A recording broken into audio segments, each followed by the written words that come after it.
Want to participate in a Don and Mike Show contest? How about this? You or a member of your household can only win once for 60 days. You must comply with any age limitations for each contest. For complete contest rules, send a self-addressed stamped envelope to the mighty WJFK, P.O. Box 3649, Washington, D.C. 20007. Thank you, and God bless. Everybody loves Don and Mike. You're Judy right. Boy, do I love me a Friday show because of all the stuff jammed in that we didn't get to all week. Lots of good stuff on the buffet table. Yeah. Got my football guy today. Got my Eisen guy today. You're digging the Fridays. Yes, I am. Got a new game today. Ooh. I think you'll love it. I think you'll love it. Well, it's Friday, so your expectations are lowered. You know, you'll love it because it's Friday. It's all about diminished expectations. What were you doing? Sniffing my microphone. Why? Someone's been here. Someone's been here, and hygiene is not job one. Okay. Someone's been here, and there might have been a scampy dinner last night. Let's review. It could be any number. It could be. I'm not going to throw darts at individuals. It's just a collective thing. And it was a casual. There was a big, deep breath before my last sentence, and I became aware of it instantaneously. Sure. I must tell you that I fall into that category, I believe, of one of the offenders, which is why I, on a regular basis, and I've just purchased a new one, love... Oh, what are you doing, Rob? Changing the thing on his mic? Giving him a fresh windscreen. I love scraping. I love scraping my tongue. Yeah, with that's your cigar Daily. thing. I do that. There's nothing better. You boys made me run out and get one of those. I do not share that joy. I'm a tongue brusher. There's nothing better than scraping your tongue and then that first little bit of that you put out. That's all the stuff that was on your tongue. That's right. There's nothing better than I'm doing an unsolicited plug here. Altoids gum. That's my new favorite gum in the whole wide world. Mike, I'll give it to you. Do I call it? You have and to. Here's the thing. I'll give it to you, and it's my own fault that I should have called it, but this is the rule. This is the rule. Good for you. That's yours. You got it, because I'll tell you, much like you wanted to say to me with the Cinnamon Rush. Yeah, the toothpaste that tastes like mouthwash, that tastes Cinnamon like Altoids. Rush, right. I've been into the Altoids gum for a long time, but my bad. Yeah, you didn't call it. As the kids say, so hey. Oh, what a great Friday. It's yours. You got it. So I got the Altoids gum. You win again. As a matter of fact, my tin, because they come in the metal tins. The little curiously strong metal tin. Yeah, it's down in the middle part of my car with all the junk. So is mine. You got any left? Are you full or empty? You know, Price Club sells them by the atomizer jug. Tell me. Yeah. Tell me. But I called it. And look it. Am I being a buddy? I'm not even being a bad loser. Yeah, you're not going, I know that. You're not saying, I know that. I probably knew it before you did. It's yours. Right. But, just like the Cinnamon Rush toothpaste is yours. And the reason is I am aware of what I'm putting into this microphone, and I would hate for Fez Watley tonight at 7 o'clock to come up here and go, oh, this smells like cigars and smells like Don's been here for 3 hours. So, Fez, before you even get here, I want you to know, I scrape my tongue so that you don't turn your nose up in disgust the way that Mike does when he looks at that mic. Yeah, Mike. Daily point of order, I believe, during the cold and flu season, not a bad idea for a daily little flush of the windscreens. I think that's perfectly legitimate. And never happen. I'll do it myself. I'll do my own. I'll do my own. Just tell me what the process is, because I know what do they do? Run it under the faucet, or they run it under water? Here's what it involves. Just soap and water. Go to the bathroom, right? Pump out some of that soap thing, and what, Robbie? Wendell used to soak them in like a mild cleaning fluid, like X14 or something. That blue stuff the barbers use would be good. Well, I think really it'd be a good idea for all of us to maybe take charge of our own windscreens with the cold and flu season. I think it would be a good idea for you to start. I will. That we will follow your lead. If you mean it's just taking it down to the bathroom and flushing it with warm water and soap, that's nothing. Want to call Tony and ask him the proper procedure? Yeah. Lord knows we won't get the shot. What's his phone number? Yes, call him. Bacardi Limon. You understand. You may have to go through the front desk, you understand. Don and Mike. Well, there are various ways you can do it, of course. The saliva. The saliva. There's the hot and cold running water. The various Melise. Hello. Diggs, Tony, please. Hello. Yeah, hi, it's Don and Mike for Tony Diggs. Hold on. Many forms of Melise are living within these microphone systems. Hello. Tony? microbial disturbances? The bacteria that forms, you understand. Bacardi limon. Yes, Bacardi limon.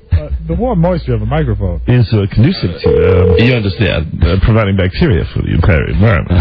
I heard him the other day having a great conversation in the hallway. Yeah. I'm unable to take your call at this time. Please leave a short message with your name, phone number, and reason for your call, and I will return it as soon as possible.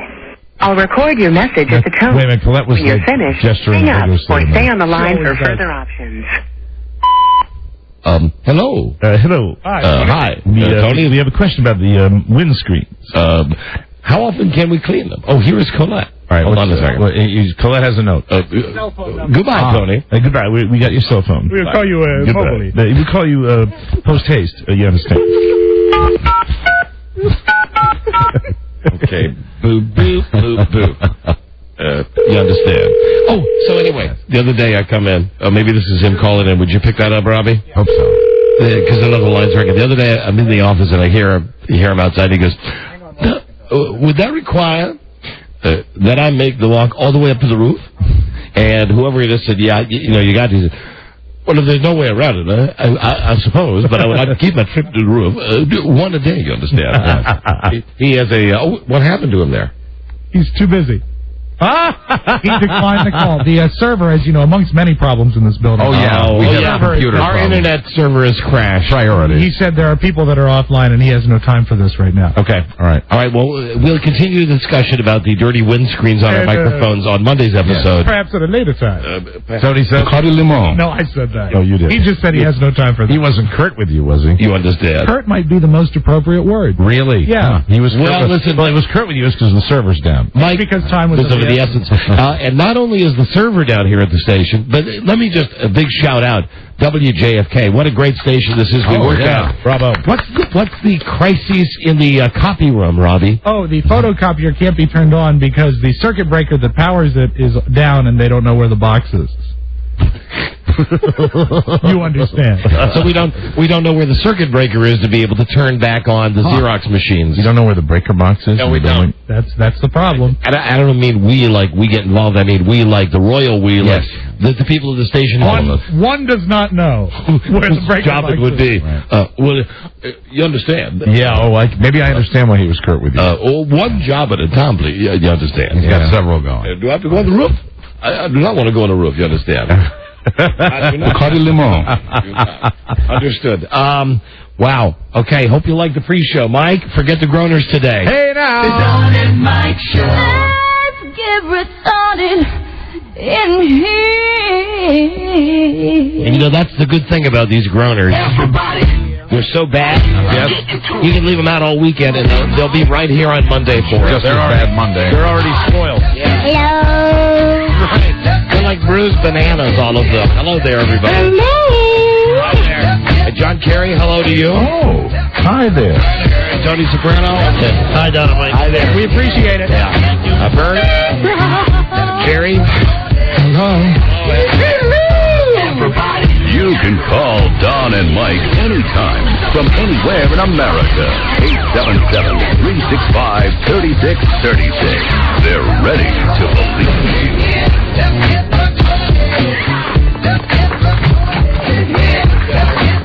And now this guy. Based on a true story, he was a neo-Nazi with one true enemy. Himself. A man of faith, a man of hate, and a soul torn apart. Viewer discretion advised. How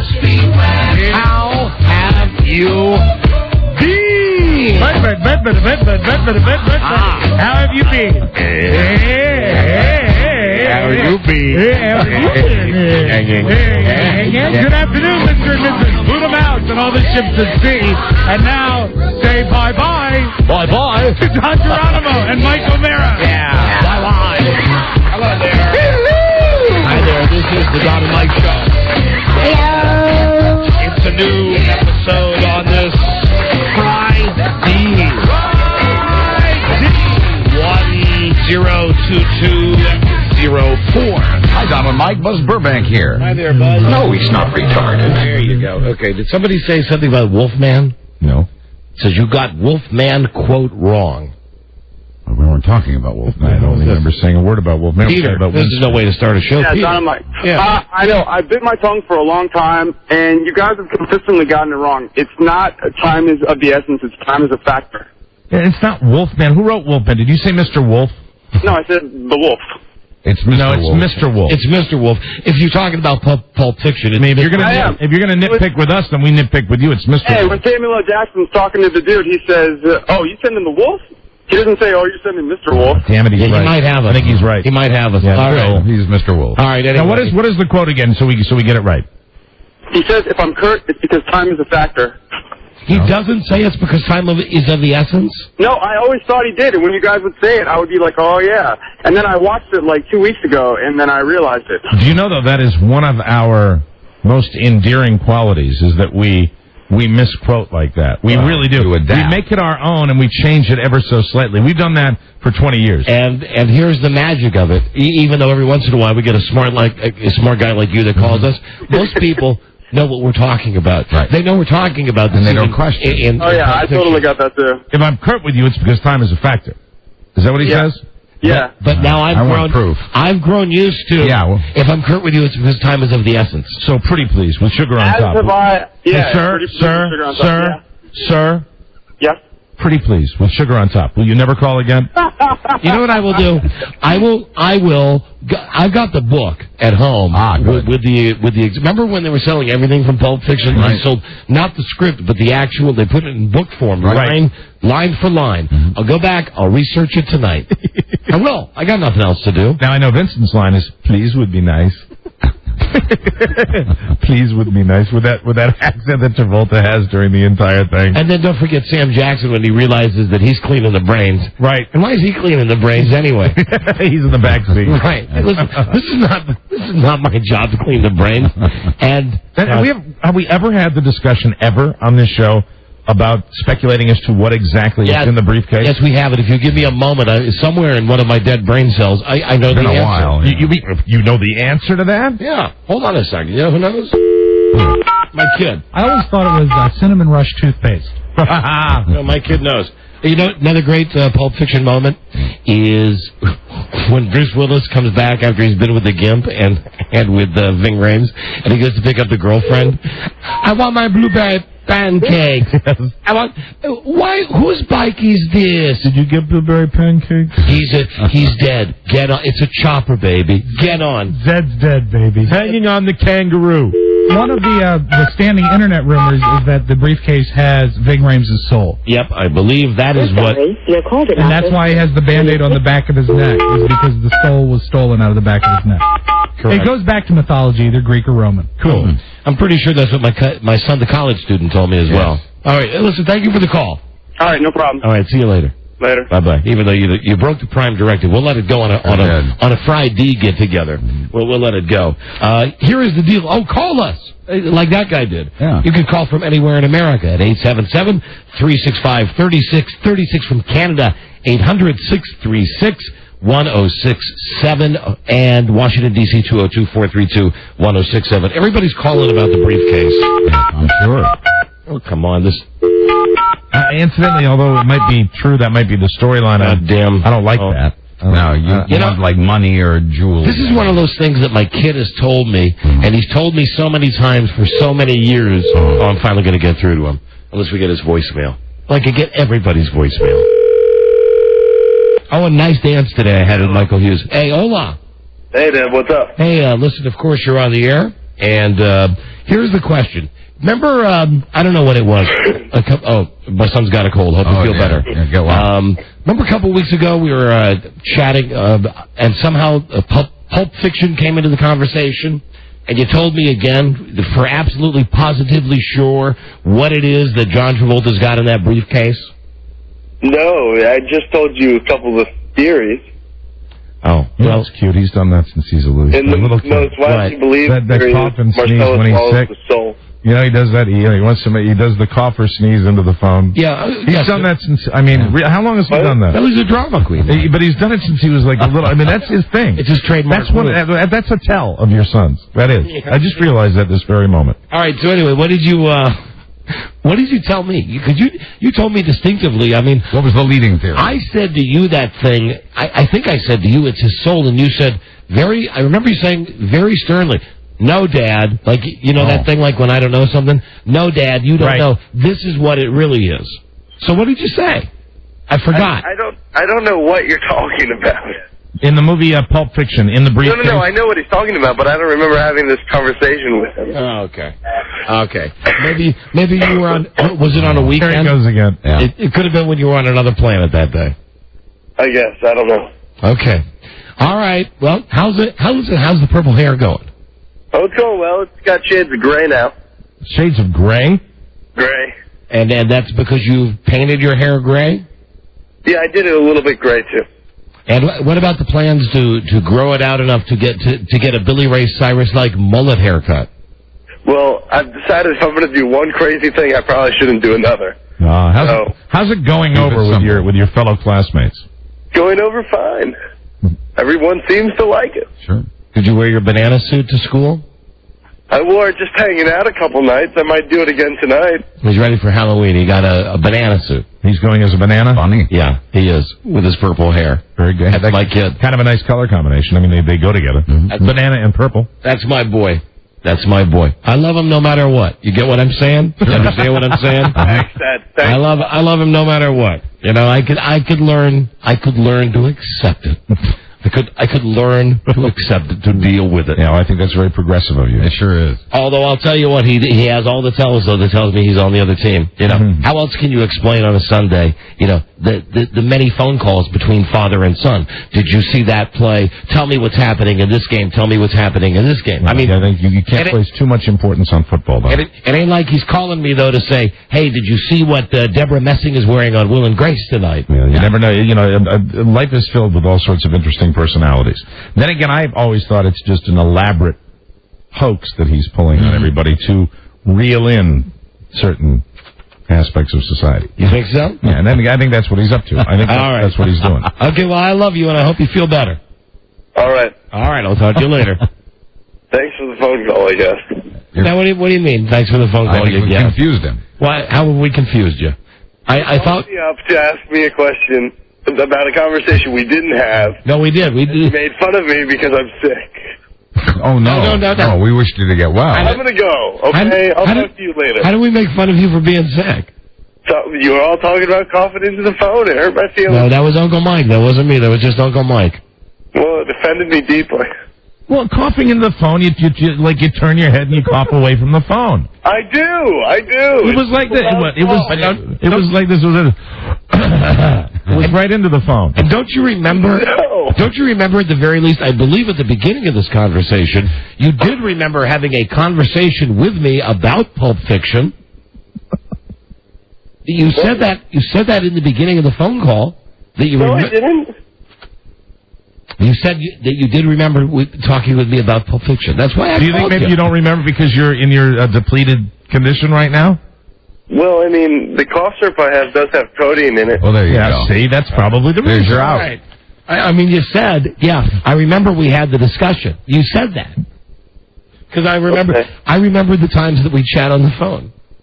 Okay. That's the way that I am. Okay. I feel for you with the college illness, though, because, I mean, you want to talk about a petri dish. We talk about the radio station. Mike, hold on. The college campus is a petri dish. Before you feel too bad and send your cards and letters, yes, let me tell you that last night when we spoke, when Mom and I spoke to Bart when he called, he was done with his classes for the evening, and he had a cold, and he was coughing, and he was outside, and he said, my feet are cold. And we said, oh, we'll get to your dorm. And he said, I don't have shoes or socks on. Well, so he was outside? He was outside. I just had to make a quick run to my car. He was outside without his shoes or socks on, and calling us. A quick run to his, with bare feet in a banana suit. Did you have the banana suit on last night? Perhaps. Come on. You're living at it, aren't you? Did you or did you not? Yes. Can I ask a question? Sure. Before we get him off the phone, I gotta ask this question. When we're talking about a banana suit, are we talking about like bright banana yellow pants and a banana sport jacket? No. We're talking about like I get some like basically white tights on, and then on top of it goes a banana mascot costume. I mean, it's like he's like a walking Chiquita banana. There you go. Down there at the Clemson University. Very, very good. Where he's fitting right in, making friends, influencing people. Well, that's a good thing. Dyeing his hair different colors, walking around. And did you remember this discussion? What class was it that you went to this week without shoes or socks? Maybe my English class? I can't remember. No. It was my biology lecture. And did the professor give you any grief for that? No, I sit in the back, and it's a huge lecture hall. Without shoes or socks. Correct. Yeah. Even though he's got a cold. I just wanted to get over there and back quick. Sure. You can run faster and better. And I know putting on those shoes and socks, or God forbid a pair of sandals or flip-flops. That's a tedious exercise. I know, like 15, 30 seconds out of your busy broadcast day. Just have to take them off again later. I wanted to go and learn, I'm sorry. Yeah, right. You want to go and learn. You can't learn with shoes on. No, you can't. The knowledge seeps in better when you have no socks on. And, here's, I bet you remember this. Here's a call that I got from my son. See, this is the problem. I love him, and he loves me, and he loves his mom, and we talk a lot. We don't talk like scary a lot, but it's like once or twice a day, he'll just call to check in, and it's always, he calls and says hi, and then the next thing is, I gotta go. It's like, hi, I gotta go. Or he called last night, he goes, hey, Dad. I go, yeah? He goes, hold on a second. Mm-hmm. And meanwhile, he puts the phone in his pocket and starts talking to somebody, and I'm sitting there going, hello? And then eventually he comes back and he goes, yeah, who is this? This is your father. I mean, do you remember that call last night? And then I didn't come back on and say, yeah, who is it? And at the very end of this, so I say, listen, I don't got to, you got to go back to your dorm, and you got to put your shoes and socks on. So I got to get off the phone. I'm going to go have my dinner with Mom. He says, okay, I just want to tell you one more thing. While he's outside with the call, I said, okay, what is it? He said, you have the lowest scoring team in the league in fantasy football. I said, come on. Hang up the phone. Leave me alone. Yeah. He's a killer, isn't he? Wow. God, I love him. But I wouldn't mind being him. Yeah, but the incredible thing is, even though I'm such a low-scoring team, I'm still 4-2. And you know who I play this weekend? Who? I play this boy this weekend. Oh, there'll be lots of phone calls with that. There shall be. All right. Well, listen, be safe, okay? All right. Don't do nothing stupid. Yes, sir. And eventually you'll remember that conversation we had about Pulp Fiction. No, I'm really...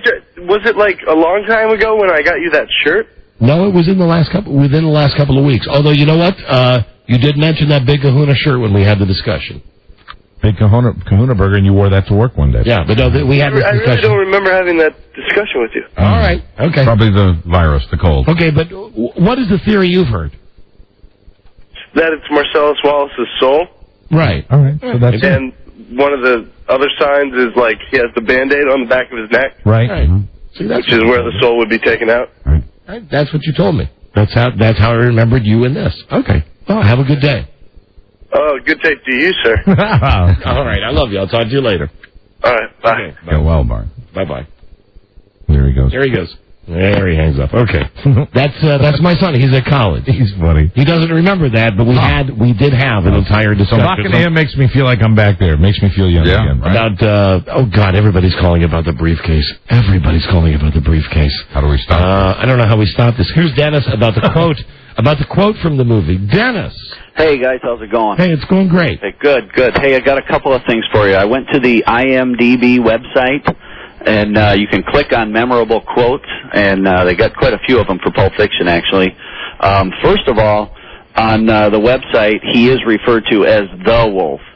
The only place it calls him Mr. Wolf is in Jules' quotation where he says, "No, Mr. Wolf, it ain't like that." Oh, hold on. I think we... But also, doesn't Quentin Tarantino refer to him as Mr. Wolf when they're sitting in the... Yes. When they're sitting in the bedroom when he's telling him that... And at the end when they're at the dump for cars, when they're at the car wrecking place... he says, thank you, Mr. Wolf. Yeah. Well, I'm just saying they refer to the character. It's written out like the script, and it says the Wolf every time he speaks. Oh, okay. Do you have the line, though? That yes, I do. Okay, I have the exact line. Okay. Lay it on us. It says, if I'm curt with you, it's because time is a factor here. I think fast, I talk fast, and I need you guys to act fast if you want to get out of this. We are killed. Pretty please, with sugar on top, clean the effing car. We are.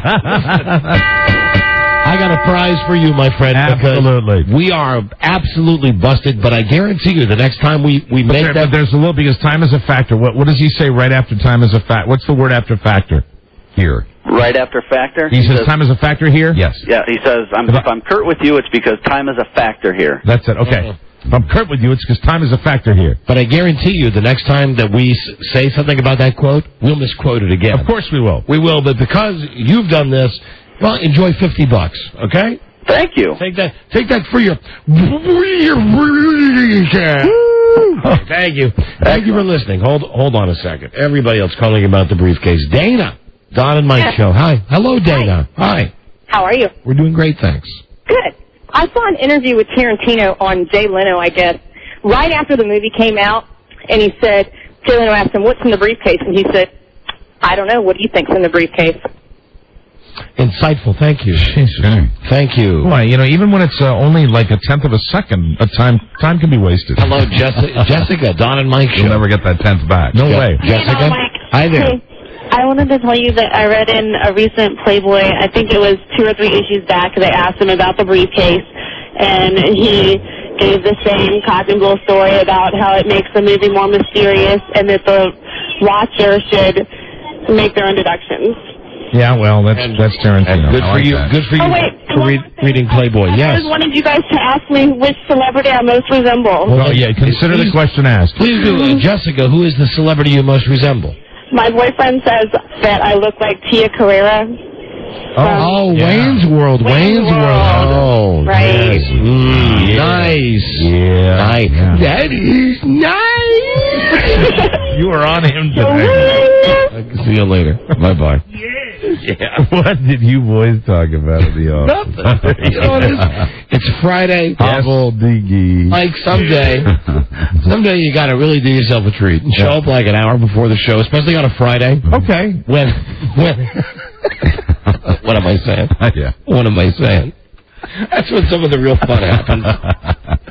No problem. It's the end of the week, and here are the end of the week things. And we all know what that means. That we have to get to. First, let's go to the Don and Mike mailbag. And it's I've selected 2 this week. They're both from Wisconsin. One will be a follow-up that I think you'll like. And incidentally, I think now every time you mention states, it's important when I should point out, you said Wisconsin, I will say battleground state. Go, Pack, go! Right on. So, remember a couple of weeks ago, we played Where Are You Listening to the Show? Right. Woman from Green Bay called, listening on WNFL. She says, I'm in an armored car. I'm with like $1 million. That's right. And that she even gave us the location where the car was on the street. That's correct. She sends the following missive. Oh, good. Dear Beth Ann, I hope these pictures are good enough. I'm not that photogenic. No, she's not right about that. She's very pretty. Also, I was instructed to tell you not to use the company name. Considering I'm in enough trouble, I'd appreciate if you left the company out of everything. Thanks again. Problem. P.S. It was worth the trouble. Shelley. And here now are a few photos for you of Shelley in her outfit as the armored car driver. And here now, as further proof, she has sent us a copy, and please don't mention the company, but the copy of her badge of the place. Oh, Shelley, we trusted you. Of the place that she works at. But I appreciate the follow-up. I think that's terrific. And she's quite photogenic, actually. Very, very nice. So thank you for that. We do appreciate that. I love a woman in a uniform. Now, also from the great state of Wisconsin, let's go to Winnebago, Wisconsin. Winnebago, is that where they make the RVs? It is not. Oh, okay. But it is the armpit of Wisconsin. I've been to Winnebago, Wisconsin. I hate to digress, but where then do they make Winnebagos? If it's Winnebago, Wisconsin, I don't know. Now I know that they do make Oshkosh Bagosh. Oshkosh Bagosh. That's made in Oshkosh. They don't make Winnebago. They might make Winnebago. I don't think they do. We'll get another call. Somebody tell us where they make Winnebagos. I know what they make in Winnebagos. I do know what they make. Babies? No. Well, on occasion. No, they don't make babies in Winnebago. On occasion, they do. A very rare occasion, but Winnebagos are driven by people that are no longer childbearing. No, do you know what the number one industry is in Winnebago, Wisconsin? What? What the big ticket thing is? What is how the town makes its money? What? Oh. They got a huge prison there. They do. We got a letter from a guy in prison in Winnebago, Wisconsin. A federal penitentiary. Yes, sir. All right, very good. He's written us before. Or state pen. He has written us before. This is a guy who wrote a letter to the Milwaukee Journal, the transvestite. Oh, my. Oh, this isn't the guy that did all the things to himself, is it? Yes, it is. Although the letter is not graphic. So that's why I wanted to share it with you here on this, this is something that I've wanted to get to all week. We've just not had the time. This, just correct me if I'm wrong, previous letters from this guy have been somewhat graphic, right? Almost disturbingly so? Well, as he was going through the transformation in jail. Dear Don and Mike, hi, guys. It's me again. To remind you, I'm the transsexual prisoner in Wisconsin who used to write to you guys about how transsexuals are abused in prison. Mm-hmm. It's been a couple of years since I've written to you guys. Since then, I filed a lawsuit and have now got some attorneys from a prominent law firm in Milwaukee, Wisconsin, representing me. My story has made the front page in our state newspaper. The handwriting's not the best, bear with me. And was picked up by the Associated Press. I was just interviewed by Channel 12 in Milwaukee. That interview will air November 12th. I have several more TV interviews scheduled. I would love to get on the air with you guys and talk about my lawsuit and give some examples of the type of abuse transsexuals in prison experience from prison staff. And I would like you guys to informally interview me. Trust me, people are fascinated by the subject of my transsexuality. Combine that with prison, and you'll have a lot of people listening. I'll even send you a copy of a recent photograph of me that you guys can post on your website so people listening can see what I look like. I'll send my before and after photos. Wow. I can only call you toll-free or collect, however. You can set something up by contacting my unit manager here at prison, by phone, or by contacting me personally by mail. Both would be best. My unit manager here at the prison is, and then he gives the guy's name and a phone number, and I've got an extension and a guy to ask, and it's sincerely your friend, Donna Dawn. Donna Dawn. So it continues. Making the transition. That is unquestionably the most sane letter that we have received. The previous letters have been rather graphic as far as what he did. And you got to go years back because the guy wrote us letters about how he would cut himself to make things happen, and that a lot of the same stuff. I wrote to the Milwaukee Journal, like I can't get no satisfaction. I seem to remember him doing things with twine. That's right. That's Nutty Things, as I recall. Nutty Things. It actually, I have a memory of it that actually makes my flesh crawl. I tell you what, it was a bad time. He had a ball. Yeah. He really did when he was going through that entire... Well, you might think he's having fun, but I think he's nuts. Donna Dawn. What, Buzz? I just want to tell you, the nice Winnebagos come from Forest City, Iowa, not from Winnebago, Wisconsin. Forest City, Iowa. So if you're looking for a couple of nice Winnebagos, it's Forest City, Iowa. Buzz loves it when he scoops the listeners on that. Buzz with the tip-in. Thank you. And I knew Buzz was at the weight. He was sitting there with his card. Buzz knows hundreds of people around the country right now who can have their phones in their hands and they're going, darn it, he beat us. Just a chance to say nice Winnebagos. Buzz always wins. And I guess I want to mention this only because it keeps happening. The crazy neighbor that I have, and I use that word loosely, I don't even know these people, but they're the people with the circular driveway. These are the people that have the police tape up? Yes. So there are two entrances to the driveway in their house. It's a circular driveway. What they've done is they had police tape up for a long time after they had it resurfaced. But like when you said it was months, wasn't it? Yes, it was 2 months. I am not exaggerating. Wow. 8 weeks that they had police tape up. So I talk about it on the radio. I don't know these people. They're in my neighborhood. I don't know them. All I know is that 2 days later, the police tape is replaced. And what they've got is, I think I mentioned this in my last update, they had put a little stand on either side of the driveway, and they had a chain link fence, which they've painted yellow.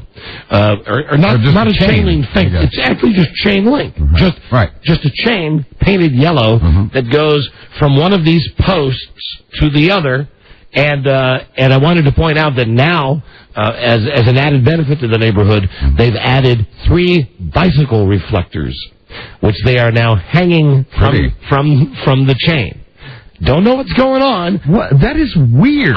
That's why I bring it up, Mike. That's why I bring it up. Has anybody gotten any more information? Obviously, nobody knows your neighborhood. Nobody knows anything about these people. All I know is that I'm coming to work today. But they obviously don't want anyone in their driveway. No, and they know that I'm talking about it because as I talk about it, they modified it from the CSI to the chains. Right. Then I mentioned the chain, and they painted the chain yellow, which was the color of the CSI tape. Well, and now they've got these, and you know the bicycle reflectors I'm talking about. The big ones. Like the kind that you would put in between the spokes of like a 10-speed wheel. Right. You know what you need to know is the chain easily undone? Is it like locked in, or can it be undone to let people in? See, here's the thing. I would have to actually stop my car and get out in front of these people's house to eyeball it. Big weekend coming up. Yeah, can't do that. Yeah, are these both sides of the driveway? Are they both chain link? Just one side.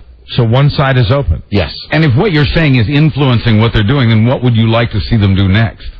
Picture of you? Well, wait a minute. Hold on. I have an answer then. If it's one side of the driveway, then are they backing out and coming in only on... Are they only using one side of their driveway? Because it might be that they don't want anybody using that particular side because maybe there's something wrong with the driveway that is yet to be repaired. It looks beautiful. Looks perfect to me. It's a horseshoe driveway, right? Yes, they should be able to drive through, so they're only blocking themselves. I believe Reagan said it best. Mr. Gorbachev.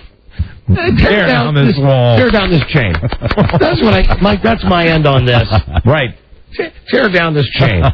Because, for God's sake, look, if people are calling now and saying that these people might be murderers. Now these are my neighbors, for God's sake. Don't close any doors. Hello, Dirk. Yeah. Dirk. If there's like the smell of, rotten flesh, if these guys... No, there's not. Come on. I live in a nice neighborhood. Hello, Jeremy.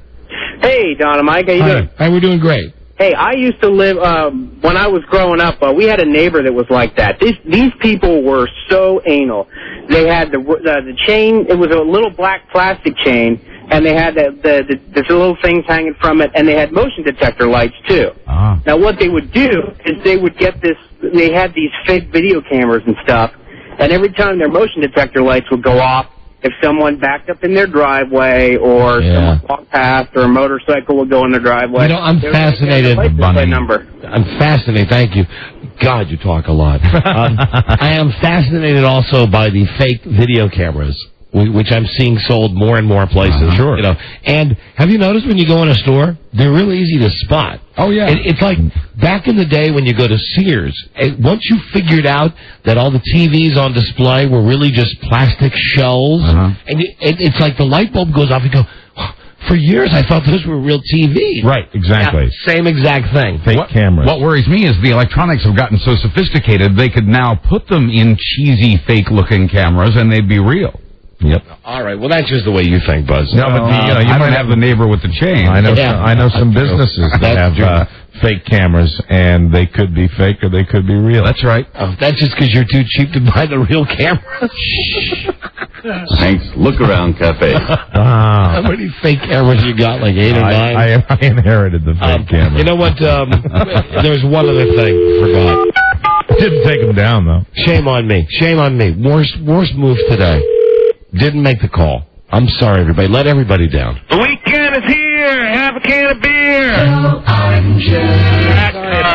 Yeah, okay, .com. Listen, next Friday, if I forget you, just call in. He's stolen that.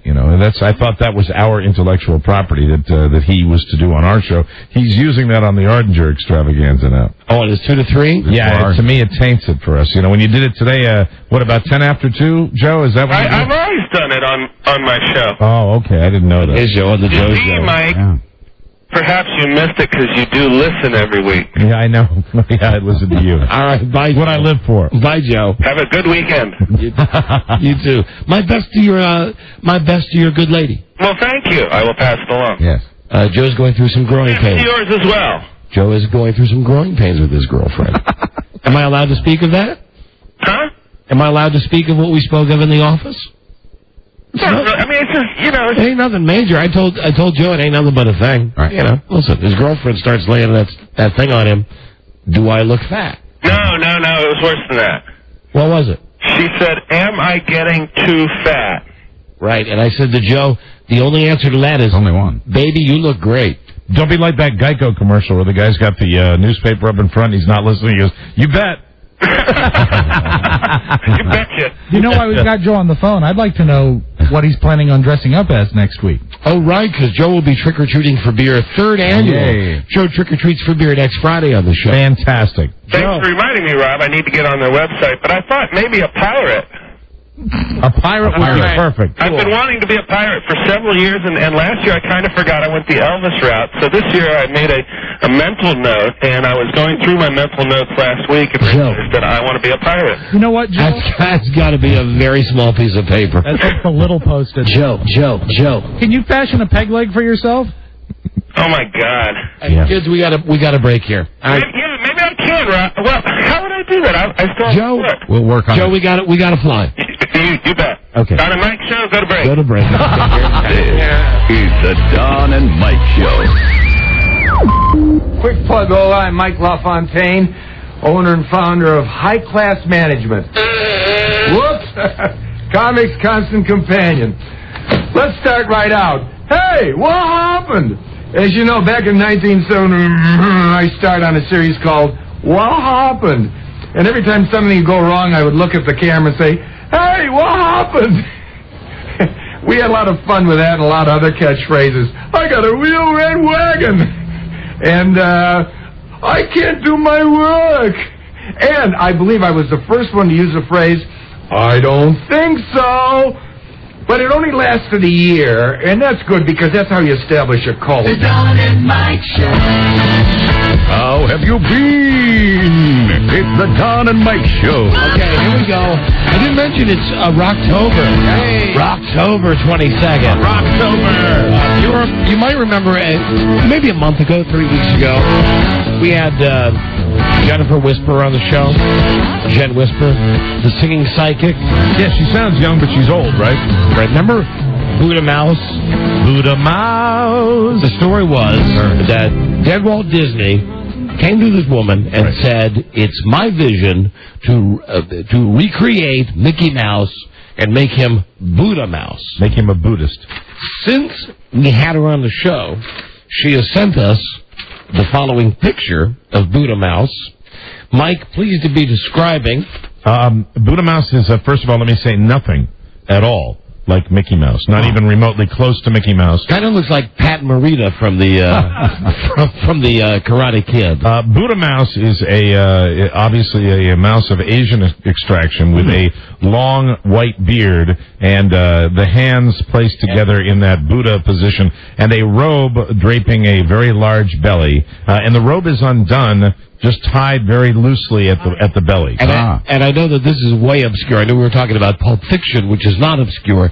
There is a movie, I don't remember the name of it. It's on HBO a lot. It's a bad movie with Tim Allen, where Putty from Seinfeld is going to beat Tim Allen up in his parking lot. Right. And his kid thinks he's a loser. So Tim Allen works out with Jim Belushi. Oh, God. You ever seen this bad movie? No, strangely enough, I've never sat down and watched that. I've sat through it. Now, why do you do that? Why? What compels you to sit down? Because to watch a movie with Tim Allen and Jim Belushi right there on any level. Because, as I recall, it does fall into the category of so bad. So bad it's good. So bad, and so bad that it becomes a go-to. Okay, really? Like, I don't know the name of it. It's something like Big Man in Trouble or something. But so mindless, you just enjoy watching the bad acting and the bad scenarios.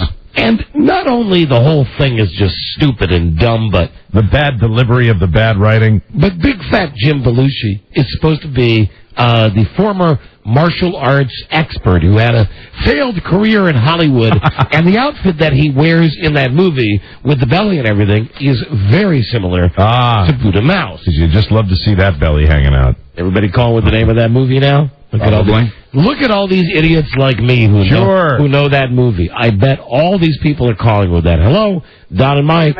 The Tim Allen movie is Joe Somebody. Joe Somebody.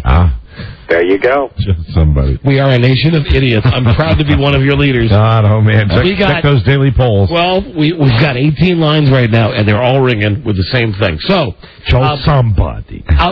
About Buddha Mouse.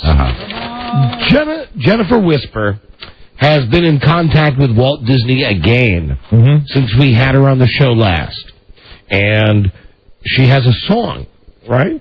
I think that's a song, yeah. You think this is a song? You have to ask her. Buddha Mouse, love and light is what I have plenty of, and so do you. All this death and dying is enough. What does it serve? What does it serve?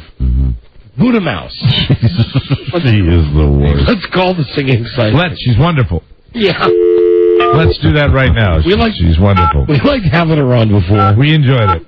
Another Disney feature. She was in the briefcase from Pulp Fiction. She has a soul buzz. All right, her name is Jennifer Whisper from San Diego. Let me get her music going here. Ready for the singing exciting round 2. The story of Buddha Mouse. Hello? Hello, Jennifer, darling. Hi, sweetie. Hi there, it's Don and Mike again. How are you? Just fine. Oh, we are sitting here looking at the wonderful character Buddha Mouse, and it's the first time I've seen Buddha Mouse. It looks wonderful. Oh, okay. Jennifer, how have you been? How have I been? Yes. I've been fine. Wonderful. Very good. Since we had you on the show last, let me see if I've got this right. You channel dead people. You've talked to Walt Disney. Walt Disney gave you the idea, and Walt Disney is behind the creation of Buddha Mouse, right? Huh? Right. Right. Huh? Now, you've been in contact with the Disney people also? No. Well, yeah, a long time ago, I did talk to somebody about it. I don't even remember. I know it was a woman, and she was going to discuss this with the people at Disney, and then they were really happy to gift me with, I think it was like $500, and then it would be their property to do as they want with it, whether it would go into a closet or what, I don't know, but it didn't feel right to me, so I said no. We have a lot of material that So you never accepted the $500 from Disney to give them the rights to Buddha Mouse, right? No. Good for you. Mike, before we move on, here is a picture of Jennifer. She sent us a picture of both a candid photo from her private life, and then she is lovely on stage. Also, as you can see, the original facsimile of the original sheet music, Mike, for the soon-to-be hit song Buddha Mouse. Buddha Mouse, right there. Right. I had somebody write that out because I don't know how to do that. Yeah. Now, we have the lyrics here, and I love a sing-along. Okay. Could you, one time by yourself, let us know again the tune? I've got the words here. Over here on the other side, there's a lot we want to do to change the way the world thinks. Could you sing it one time, and then maybe we can all sing along? Oh, that would be fun. Oh, I'd love it. All Sure. right. Over here on the other side, there's a lot we want to do to change the way the world thinks and tell you what's really true. Baby. There's a man, Go ahead. Keep going. There's a man over here whose name you know, who changed the world's view using magic and fantasy and the rainbow's hue. He never died. He's still alive. Look who he's created. Buddha Mouse. Walt Disney is the one. I'm here to relate a story new and share my love with you. You've all heard of Mickey Mouse, who is my grandnephew. Walt never died, he's still alive, and wants to give you me. Me. I'm Buddha Mouse. I sing a happy tune. Come on, Buddha Buddha Mouse, Buddha Mouse. I'm another Walt Disney creature. Buddha Mouse, Buddha Mouse. I'm another Walt Disney teacher. I'm Disney's Buddha Mouse. Mouse.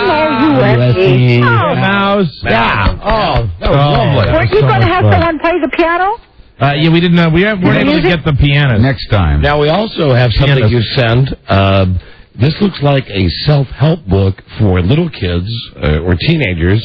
As you can see, there's a picture of a girl named Cassie. She's sitting on the steps. Mm-hmm. She's holding a cat. She looks sad. And it says, Cassie learns self-esteem from Buddha Mouse. Oh, Right. Buddha Mouse. So Buddha Mouse And that's the story is a helpful that's character. pending. Yes. Since we last spoke to you, thank you for sending us the picture of Buddha Mouse so we see what Buddha Mouse looks like. And the pictures of you, including the picture of you doing your show. I didn't know. What exactly? Hello? Yes, yeah. Can you hear me? Oh, hold on. There you go. Jennifer, can you hear me? There you go. Yeah. What exactly do you do, Jennifer, during your show? Your stage show. I am your red, white, and BLUE. Oh, okay. That's your patriotic musical, Yeah, Mike. we just put that on last weekend. Oh, so you were doing a show recently, right? Uh-huh. Well, but the point of the show is that, if I'm not mistaken, Jennifer, that you do songs from dead people who have contacted you. Well, see, they're not dead. That's the whole purpose of that. They want to tell us that They live on, right? they found they lived on the other side. Right. Okay. Who's the person from the other side who you've spoken to most recently? George Gershwin. Wow. George Gershwin spoke to you. How's he doing? And is he still writing music over there? He's giving me. I saw him on PBS. KPBS public television here in San Diego 2 nights ago. They had a great big Broadway show, and of course it showed George Gershwin in the early days. So listen, how is this Buddha Mouse thing going? Now that we've seen it, and we've had the chance to see the sheet music and to sing it with you, I'm telling you, I think kids all over America would love Buddha Mouse, the latest creation from the dead Walt Disney. Yeah. What do we got to do to make this happen, Jennifer? What can we do to expedite things for you? You would like to? Oh, how wonderful. Thank you. Whatever we can do. Well, I need Earth Angels. Earth Angels. Pardon me? Earth Angels, like backers. Oh, I see. Like a backer? Investors. Or a couple of backers or whatever. So this comes down... To put this out, so far I've only just got him on radio, and I'm looking for that perfect angel to back it. I understand. And how many zeros would that angel have to come with? Oh wow, I have to ask about that. Oh, please do. But a lot of zeros would be nice. A lot of zeros. Oh wow! Because it feels like inside of me I can hear, I can feel, and I can hear Buddha Mouse Industries. He'd be a wonderful doll for kids too, and they could rub his belly, Jennifer, and make wishes. Do you have a chain across your driveway? I don't have a driveway. Oh, okay. Driveway. They're thinking security. That was like a Rorschach test on this show. Yeah. And listen, did we ask you before? Who do you like better, Jay Leno or David Letterman? Well, I'll tell you what. I really can't say because I'm never up that late. Oh, you don't stay up late. What time do you normally turn in, Jennifer? Oh, around 11, 10:30 or 11. Who is Walt Disney telling you to vote for president? Oh, gosh. Do you talk about that with Walt? Well, I don't need to talk about it with anybody. Oh, yeah.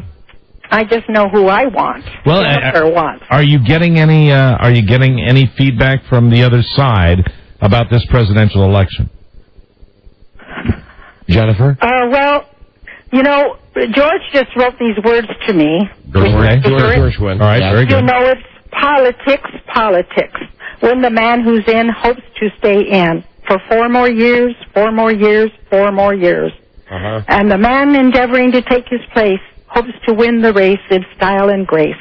Style and grace, style and grace, style and grace. Yes, ma'am. Now's the time for every woman and man to display the power you hold in your hand. Buddha Mouse. The kind of power an American has to vote is a blessing in your land. Yes. Yeah, amen. So when George Gershwin is telling you this, let me ask you. We like asking everybody on the who comes on the show of note, and you certainly are a person of note. Who will you be voting for? Okay, Jennifer Whisper, the person. Yes, the person. Me? Yes, not the I'm entity. going to be voting for Terry. Okay. But I would like to write in. You what? I would like to write in Oprah Winfrey. So Oprah. Well, then we have that in common. You know, that's funny psychically because we've always had a campaign, like a grassroots effort here to get Oprah Winfrey on the ballot. Get her on the ballot. Especially since Arnold got the California thing, we're thinking Oprah's. Yes, see, Jennifer, psychically. I see someday if we can change the voting rules in this country, Schwarzenegger Winfrey or Winfrey Schwarzenegger. Oh, wonderful. Wouldn't that be great? Or how about Winfrey, Dr. Phil? Yes. Oh, yes. Dr. Beautiful. Phil, even better than Arnold Schwarzenegger. Are you a fan of Dr. Phil? I am. Very much so. That's wonderful. How long ago did he die? Who? Dr. Phil. Well, has he died? He hasn't died. No, ma'am. I was just... He...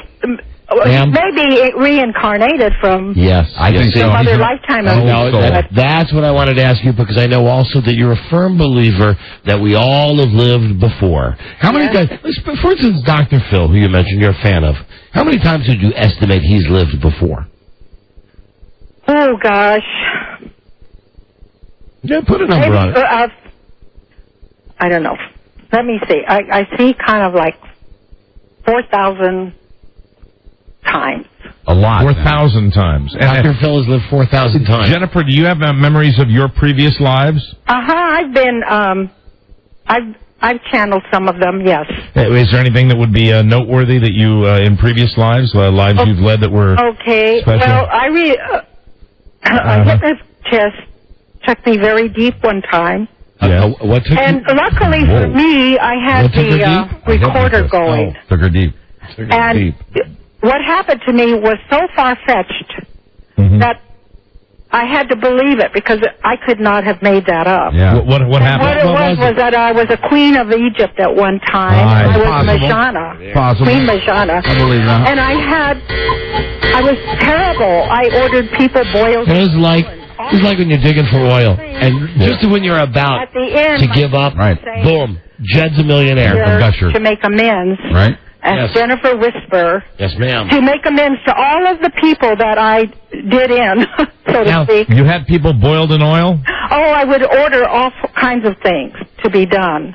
Do you think this was Queen Majana, who I don't even know, I never looked it up or anything, but she reigned, I guess. That was me. Purple and so then, listen, I realized that all of us have our Hitler lives when we do cruel things. Oh, hold on a second. Did you say our Hitler lives? Our Hitler. Wow. When we do cruel things to people, and we get as many chances as we need to keep coming back and making amends to those that we've hurt. Wow. So that's what it's about. You keep coming back until you get it right. To perfect ourselves. So, and God is so good that he does that for us. So Dr. Phil, now is that a good number or a bad number? If Dr. Phil has had 4,000 chances and still can't get it right, and he's on TV telling people how to live their lives... He is getting it right now. Oh, this is the time. Then he's getting it right. Well, he's probably had a lot of lives where he's learned how to get it right. So he won't be back. He's getting it more right. He's getting it more right. That's good. And so, how many lives do you figure you've had, Jennifer? I think she said probably 25,000. 25,000, probably. I haven't never really. Dr. Phil's had 4,000. Oh, that's right. I'm riveted. I'm just here making amends and trying to perfect myself and get everything right. Jennifer, have you heard from Rodney Dangerfield yet? No. You will. You know what? I haven't, but I heard from Steve Allen very few days after he left. And what did he say to you? What did Steve have to say? Well, it was so cute, but I don't have it in front of me. Right. But I have a song from him. Oh, you do? He wrote a lot of songs. You love to write songs. Can we hear a Steve Allen song from the grave? I had a dream. You want to hear it? Yeah. Please hear it. I had a dream last night about a song I would write, a song that would sell, a song the world would like. This is such a bad song that sounds like Steve Allen should have written it. My song was sung. Remember, that was Steve Allen's whole rap. Right. I've written 10,000 songs. New York on Broadway. Oh, very nice. Jennifer, that sounds like him. That is beautiful. Wonderful job. We're almost out of time. We want to thank you for the Buddha Mouse pictures. Could we hear the Buddha Mouse song one more time? Because that really is what I think endears you to everybody listening. The fact you've channeled Walt Disney, you've come back with this great new creation, Buddha Mouse for the kids in a new millennium. Could we hear the song? Oh, sing with me. Buddha Mouse, I'm another Walt Disney creature. Buddha Mouse, Buddha Mouse, I'm another Walt Disney creature. I'm Disney's Buddha. M-O-U-S-E. Mouse. Thank you, Jennifer. Jennifer Whisper. Well, call me again because I have lots of songs to share with you. Wonderful. Send us more pictures, Jennifer. All right. Okay. All right. Thank you. Bye-bye. Bye-bye then. Bye. Bye-bye then. Bye. Bye-bye then. Bye-bye. Well, there she is, Jennifer Whisper, the singing psychic. Wow. Wow. She's fun. We got a song from Steve Allen. We got some lyrics about voting from George Gershwin. Don't forget that thing about Hitler. And everybody has to make up for their Hitler lives. Are you listening, Mr. Speedwack? Okay. Wow. Now, hey, listen, stand by for action. Action. A brand new game. Good. We'll try it out for the first time ever when we come right back. This is the Don and Mike Show. Michael. Hi. There was a time when parents and kids communicated during the day by leaving notes on the fridge. Then the cell phone came along. But when you're driving, fiddling with a handset phone to call your kids isn't the safest idea. That's why OnStar personal calling makes so much sense. OnStar personal equipped calling is a hands-free phone built into all OnStar vehicles. Voice-activated dialing and hands-free operation keep your eyes on the road and your hands wherever they should be. You know, I asked somebody the other day, what's connectivity? What exactly is connectivity? Well, it's that thing that makes the cell phone sound good. Connectivity. Is that in the script? Yeah. Where's that in the script? It offers better connectivity in areas with limited cell phone reception because it has more broadcast power and an externally mounted antenna. You didn't see that in the script, did you? Connectivity is how I pronounce that word. I say connectivity. I think connectivity. Connectivity. How about connectivity? OnStar.com. The Don and Mike Show. Who sells your product? WKK. This is the Don and Mike Show. You know the funniest thing about Europe is? What? It's the little differences. I mean, they got the same over there that they got here, but it's just there, it's a little different. Example. All right, well, you can walk into a movie theater in Amsterdam and buy a beer. And I don't mean just like no paper cup. I'm talking about a glass of beer. And in Paris, you can buy a beer in McDonald's. And you know what they call a quarter pounder with cheese in Paris? They don't call it a quarter pounder with cheese? Oh, man, they got the metric system. They wouldn't know what the quarter pounder is. What do they call it? They call it Royale with cheese. Royale with cheese. That's right. What do they call a Big Mac? Big Mac's a Big Mac, but they call it Le Big Mac. Le Big Mac. What do they call a Whopper? I don't know. I didn't go on a Burger King. The Don and Mike Show. You can call Don and Mike anytime from anywhere in America. 877-365-3636. They're ready to believe you. Did anyone ever tell you you're a moron? Well, the masters of the triple entendre, Don and Mike. Right. You got that right. All right. I got to read an ad here. Rich Eisen will be on the show in about an hour. Let's pick the pros. Rich is brought to you by Tower Records and Tower.com. No one has a bigger selection of the movies and music you love. And I'm ready for Rich today. Really? I mean, besides the topics that I love coming up with that we'll talk about with Rich from Are you ramped up? From the NFL Network, yes. Good. I want to tell you something. I'm not really hurt by this, but I'm going to play with Rich today. Good. He hosted the Jim Rome radio show today. Oh, Now, so listen, yeah. here's all I'm going to say to him. You know, we're not exclusive with each other. No. Our companies got together and worked out this deal. Right. I just want him to know that we can have Jim Nance on any time we feel like it. Jim Nance is our bitch. And I'm going to tell that to Mr. Rich Eisen today from the NFL Network. And we've kind of abandoned him this year. Yeah, oh, and you want to know something As funny? everyone. You wanna, Has he called? see if you can guess. Now, keep in mind, over the last 4 years with Jim Nance, as he climbed up the ladder at CBS, how it got to be from him going from, hey, was that segment okay? He would actually call back and say, did I do okay, guys? How'd that go, guys? To where he blew us off at the Super Bowl last year, because he was in Houston. It's in his hometown. Anyway, now he got put to the #1 game team. Right. So he's not the host anymore. There have been 6 NFL games this year. Right. 6 weeks. Guess how many weeks he's called to be on the show? 6. Close. 5. 5 times. Wow. How are you guys? Real excited about it. Hey, Don and Mike, my brothers. What's happening? Well, we'll have to talk to Rich about perhaps what his sidelight is. I've been going over my books, and I've got some time for you on Friday, guys. How are you guys? Friends? And also follicle issues I will bring up with Mr. Richard Eisen today. Follicular. Yes, follicular issues. Thank you, Rob. What, Rich Eisen's follicular issues? Yep.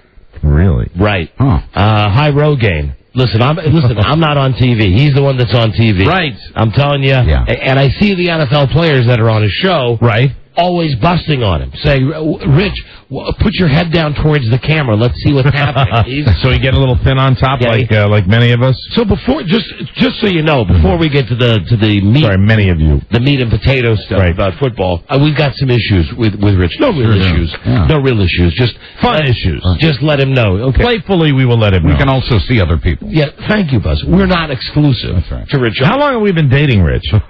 Only since September. It's a brand new relationship. That's right. And how long have we been screwing Nance? I mean, for 5 years. We've been screwing him for 5 years. The old regular. That's right, he's the old regular. The old regular. Okay, kids. Jim Nance is our booty call. Here we go. This is going to be a fast game. This is going to be a quick game. All right. I didn't pre-promote this to help with the cheater factor. All right. Going to ask you to be on your best behavior. Now, I would love to give away some cigarettes. Okay. Infinity, Viacom, CBS will not let us give away cigarettes. All right. So, we're going to give away money so you can buy cigarettes. The game is Paper Pack. Here's how we play. You call us right now at 877-365-3636. Not talking about yourself. Who's somebody you know? A relative. Works best. How many packs of cigarettes a day does that person smoke? I know we're going to get up by the mother load, where someone will call and say 10 packs a day. That's an incredible amount. I don't know. It may happen like that. But listen, here's where the cash gets doubled. Let's say you call us up right now, with no time to set this up with anybody, and you say, hey, my grandpa smokes 10 packs a day. We call your grandpa right now live on the air. We get him on the air. Right. If, in fact, he says he smokes 10 packs a day, yes, each of you gets $10 a pack. Fantastic. With a chance for both the smoker and the person who's turning the smoker in. It's a chance for a windfall of $200. And I don't know. Say 10. Now, don't make it up. You got to be, Right. Because frankly, 5 packs a day is a miracle. Yeah, it really kind of is. You're pushing it. We're 5 packs a day. I've got faith in our listeners. Well, it's hello. You figure morning, noon, and night. Don, Mike, Neil. Hello, Neil. Yeah. Neil, welcome to the debut of Paper Pack. Who is it that you know that smokes a lot? My friend Leslie. Your friend Leslie, how many packs a day? I would say she is not a heavy smoker. She's a half a pack a day, but as you know, in this day and age, for women, that's a lot. Well, that's not playing the game correctly. No. A pack, you doofus. What are you going to do? Pay her 50 cents? Oh, that's pay her $5? Oh, come on. Hello, Don and Mike show. Mike. Hello, Mike? Cell phone problem. Oh, bad cell there. All right. Hello there, Don and Mike show. Hello, Perry. Hey, what's going on? Hey, Perry, who is it you know who smokes a lot? My grandma. Okay, here we go. Now we're getting to where, the crap detectors won't go off quite so much. How many packs a day does Grandma smoke? I'll say 3. Fingers crossed. 3 packs a day. 3 is a lot. Okay, An amazing amount of cigarettes. You're in the running, Perry. Hold on a second. Joe, get Perry's grandma's information. Very good. Grandma. Now, right there, even though you're saying, hey, 3 packs a day, I know people, if you do, you got to call us because 3 packs a day could be a winner. Right now. Hello, Don and Mike show. Hey, Don and Mike. Hi there. Who do you know that smokes a lot? My Aunt Patty. How many packs a day does Aunt Patty smoke?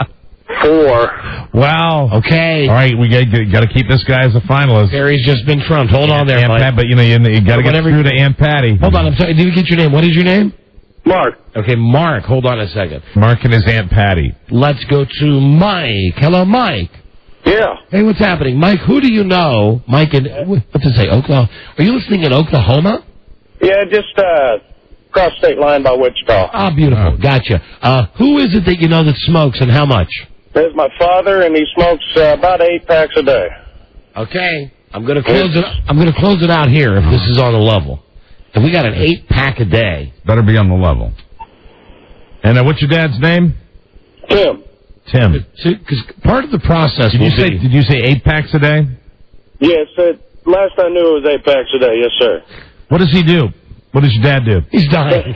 He sits at home and smokes cigarettes. He sits at home and smokes cigarettes. He's kind of retired, yes. He's semi-retired. I think so. Yeah. Right, now, 8 packs a day. Now, keep in mind, if we call your dad up and he confirms 8 packs, we have detailed questions to ask him about his smoking habit. Right. Mm-hmm. Right. Questions that we will not lay on you to confirm. Yes. So, right. I'd say we could go with this guy. Yeah, but Don, you're not going to do better than 8 packs. 8's a great number. If you get 10 packs, I think somebody's lying to you. Right. 8 packs right now is. Yeah. I find that hard to believe. Mike in Oklahoma, hold on. Joe will get the information. But also the part of the country, Oklahoma. Your dad's phone number. That could be helpful. Keep the other people. Keep Mark with Aunt Patty and 4 packs a day. Hello, here is Greg. Hi, Greg. Hello. Hey, Greg, what's the total and who's your person? Well, actually, I work for an internet cigarette distributor, and I have people calling up ordering 12 cartons a week for themselves. Well, now, do you know anybody? But you have to know a family member. You'd be violating some type. My mother actually smokes 6 packs a day. Not thick enough. Thank you, though. But you want to keep around just in case Tim doesn't work out with 8 packs a day? All right, maybe. Okay. What's your mother's name, Greg? It's Michelle. Michelle. Michelle. My bell. And you said your Michelle is 6 packs a day? 8.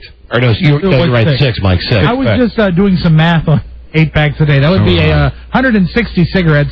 Saying he sleeps 8 hours a day. Right. That would be 10 cigarettes an hour, or 1 cigarette every 6 minutes of your day. It is possible. Yeah, 8 packs is possible, but highly unlikely. Bring me those numbers in. Let's get these phone numbers. Let's get this baby going. Hello, John, Don and Mike show. Hello. Yeah, I have a coworker that has about an 8-pack a day habit also. What's the name of your coworker? Vern. Vern. Of course it is. Vern is 64, 65 years old. Here is Joe Ardinger. Hi, Joe. Hi. So Mike got on with me and he said, well, he only smoked about 2-pack a day. I just wanted to yank their chain. Okay. Thanks, jerk. Thanks, idiot. All right, well, now listen, are you a jerk or are you a real caller, John? Oh, I'm a real caller. You're a real caller. Are you estimating or what do you think? I'm estimating. Okay, all right, that's valid. 8 packs a day, Hold on, we'll get the number. We'll get the number. We'll call Vern. Yeah, and it's I would wonder whether people would admit to that, because it's like I don't know. But the people that stay at home, 60s. Hello, Pete. Don and Mike show. Hi, Pete. Hi, guys. Hi there, Pete. Who do you know and how many? Well, I feel minute now, but my wife smokes 3 packs a day. What's your wife's name? Buffy. All right, hold on a second. Was that Buffy or Puffy? Hey, Rob. We got Tim and Mike out of there. They were lying. Hello, Greg. Yeah. Hi, Greg. Who do you know? How much? Michelle smokes 6 packs a day. Oh, we already had Greg on. We already had Greg. Yes, thank you. All right. Sorry about that. Tim, did we have a guy named Tim? We have no Tim listed down. Tim. Hey, Joe, bring me some of these phone numbers. I'm dying here. I mean, so are some of these people. Tim, who is it that you know and how much? Tim, are you there? Tim? No, it's Sam. It's my cousin Jack. She smokes 4.5 packs a day, and she works at a restaurant while she's smoking too.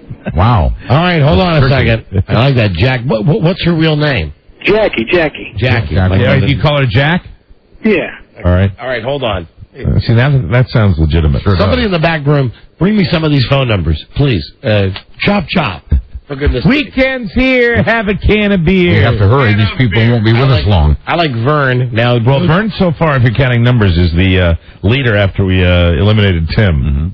He's 8, right? Yeah, Vern is 8 packs a day, followed by Greg and his mother Michelle, 6 packs a day. But I'll tell you, credibility would be the last guy, Sam, who says his aunt Jack, 4.5 packs a day. Then we've got a couple of individuals bringing up the rear. Mark with his Aunt Patty, 4 packs a day. He hung up. Oh, he hung up. He's out of there. And Pete with Buffy, hold on, 3 packs a day. Make sure. Pete and Buffy, are you still there? Sam bailed. Yeah. Buffy's number. Okay, hold on a second. Sam bailed? Yeah. Sam's gone. Yeah. Sam bailed. All right, what about... what about John and Vern? Yeah, let me find out. Hey, John? Yes. Were you able to give a number to Joe? I'm waiting. See, Vern is a road salesman, so I'm waiting for a phone number where he is at right now. All right, hold on. Hold on. Dude Walker was nice enough. Thank you, Dude Walker, dudewalker.com. Mm-hmm. Dude was nice enough to, the book I was talking about, the Pulp Fiction book? Oh, yes. Dude sent us the actual page, so I want to say to all of our listeners now, if we are curt with you, it's because time is a factor. Here? Is the time is a factor here? It does not say here. I'll bet there are different transcripts. We think fast, we talk fast, and we need you guys to act fast. If you want to get out of this. That's not correct. This is from the book. No, the book's wrong. It's I think fast. It's not we. He never said we. Mike, I said we because it's you and I. Oh. I'm talking to our listeners here. Okay, all right. Then it was I think fast. All right, you're quoting it. All right. Yes. Sorry. I think fast. Okay. Although I do think fast, I was including you to be a buddy. Okay. I'm telling our listeners here. With the packs a day, I'm all goddamn confused here. Okay, Sam called back. Yeah. Sam with Jackie. With Jackie. And 4.5 packs? Yeah. Which line is Sam on? Hello, Sam? Yes. Now, who is this Jackie we're calling? Is this... It's my cousin, yeah. Your cousin, yeah. Okay, all right. Hold on, please. And call Jackie. And the guess is how many packs? 4.5 packs a day. 4.5. Here we go. Oh, and what I was saying to our listeners is... Oh, Robbie, there's the number. Would you? Yeah, please do. I wish we had more time because people are calling. Now, Don, I just want a point of order here. I'm not trying to be difficult, but Greg with his mother, Michelle, that's a 6-pack a day. Are you sure you don't want to go with that one first? Because that'll be our winner if we get They're having trouble getting a phone number for her. So Sam's cousin Jackie, if we can confirm, will be the big winner. And again, if we had time, we would be able to take more of these calls. Please understand, if we're curt with you, it's because time is a factor. We think fast, we talk fast, and we need you guys to act fast if you want to get out of this. So pretty please, with sugar on top. Call the effing relatives. Well, there you go. Anyway, so thank you to Dude Walker for sending that in. Rob's on the phone now. This is Rob. My name is Rob, and I'm calling from the Don and Mike Show. We have your cousin Sam on the line with us. And Sam has won a radio contest, but for him to get his prize, we need you to come on the air. May we put your voice on the air, Jackie? Here we go. Okay, hang on. Be on the radio. Get ready. All right, now we got Sam, too, huh? Yes, we do. Let's go to Sam first. Hi, Sam. Yes. Okay, here now is your cousin, Jackie. Hello? Hi, Jackie. Hi, Jackie. Hi. Hi, this is Don and Mike. We're doing a national, regional, coast-to-coast radio show, and joining us on the line is Sam, your cousin, right? Hi, Sam. Hey, guys. Sam, say how hi. you doing? Yeah, say hi to your cousin Jackie, Sam. Don't lock up on us here. Hey, Jackie. And I'm sorry to get you on the air. Now listen, Okay. we're What are you doing? We're playing a game. We're playing a brand new game called Paper Pack. Paper Pack. Now, your cousin Sam has called us and told us how many packs of cigarettes a day he guesses you smoke. Now, Jackie, don't say anything yet, because in order for Sam to win his prize, you have to actually confirm the number that Sam gave us. In the event that you confirm the number that Sam gave us, Don will pay you $10 a pack, and he will also pay Sam the same amount of money. If your number matches. If your number matches. The question now, Jackie. Yeah. How many packs a day do you smoke? Well, I know this is... If anybody knows me, and they know I'm a chain smoker, so I smoke about 4 packs a day. You know what, Mike? I think that's close enough. Yes, close enough. It's close enough for the first edition of Paper Pack. I believe them both, and Sam said 4.5 packs a day. If it's about 4 packs, that's 4.5 packs. Could it be 4.5, Jackie? And Jackie, on some days, could it be 5? Well, I've done 4.5. We won't judge. We don't judge. You know, I'm going to round it off to 5. That's good. I'm going to give each of you $50. Hi, Texas, listening, Sam. I'm going to kill you. Listen to this, Jackie. Jackie, you have won $50, and wow. we want you to spend the $50 buying cigarettes. Because we can't give them away on the show, but we want you to enjoy them. Jackie, what is your brand of choice? Right now I'm smoking Saratogas. Saratogas. Yeah. And Sam, do you smoke? I quit smoking. You quit smoking. Well, hopefully, go buy $50 worth of bologna. This will start that habit back up. I'm going to start smoking because of this. Don't you dare. No one likes a quitter. All right, thank you both. Listen, like I said, our time is your time, and until next time, that's it for Paper Pack, because we got a break. Good game. Thank you, Sam. And thank you both very much. Thank you. Hold on a second for your prize money. Now fine long chimney breath, jaw sucking tobacco face. When we tasted yellow faces, topo using emphysema loving. These are not nice names, people. Smokers are people too. Sure. Yeah. There you go. Now, they're all calling now. We got a break. Right. Well, this will ramp them up for the next time. Because the people are calling now saying, screw Aunt Patty. Some guy here, Uncle Sal, 13 packs a day. I think also the liars are calling. Right. Oh, yeah. Anyway, we'll do it again. We'll be right back. This is the Don and Mike Show. So, another Friday is upon us. What'll you be doing, Smithers? Something gay, no doubt. What? You know, lighthearted, fancy-free. Mothers, lock up your daughters. Smithers is on the town. Exactly, sir. The Don and Mike Show.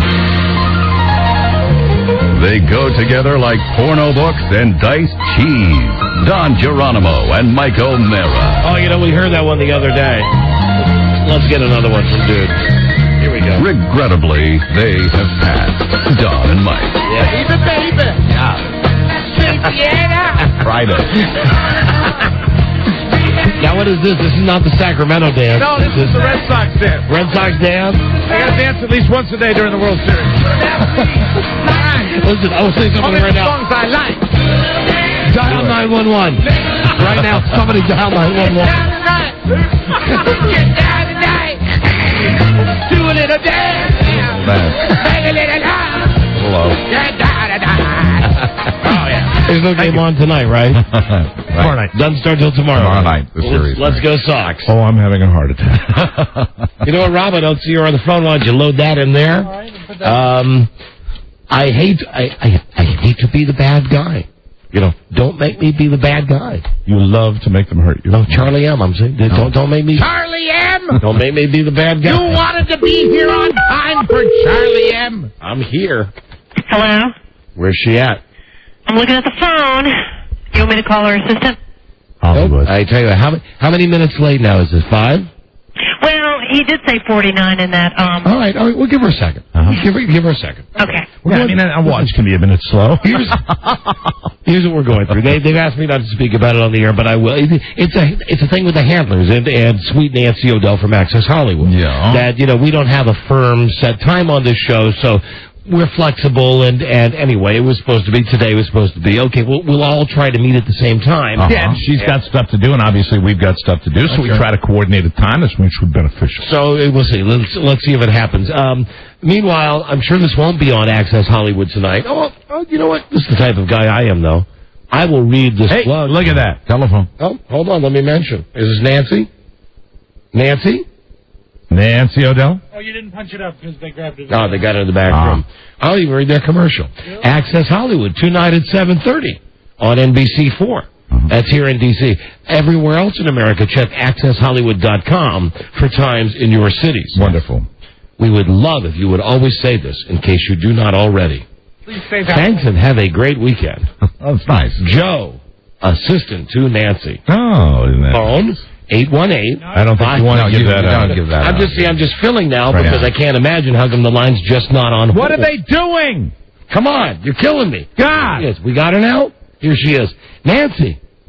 How have you been? How have you been? Now, We will only keep you for a moment, but I want you to know something. While all this stuff is going on that I just mentioned with the handlers and everything about if we're going to get the time right to have Nancy on the show. You gotta tell them.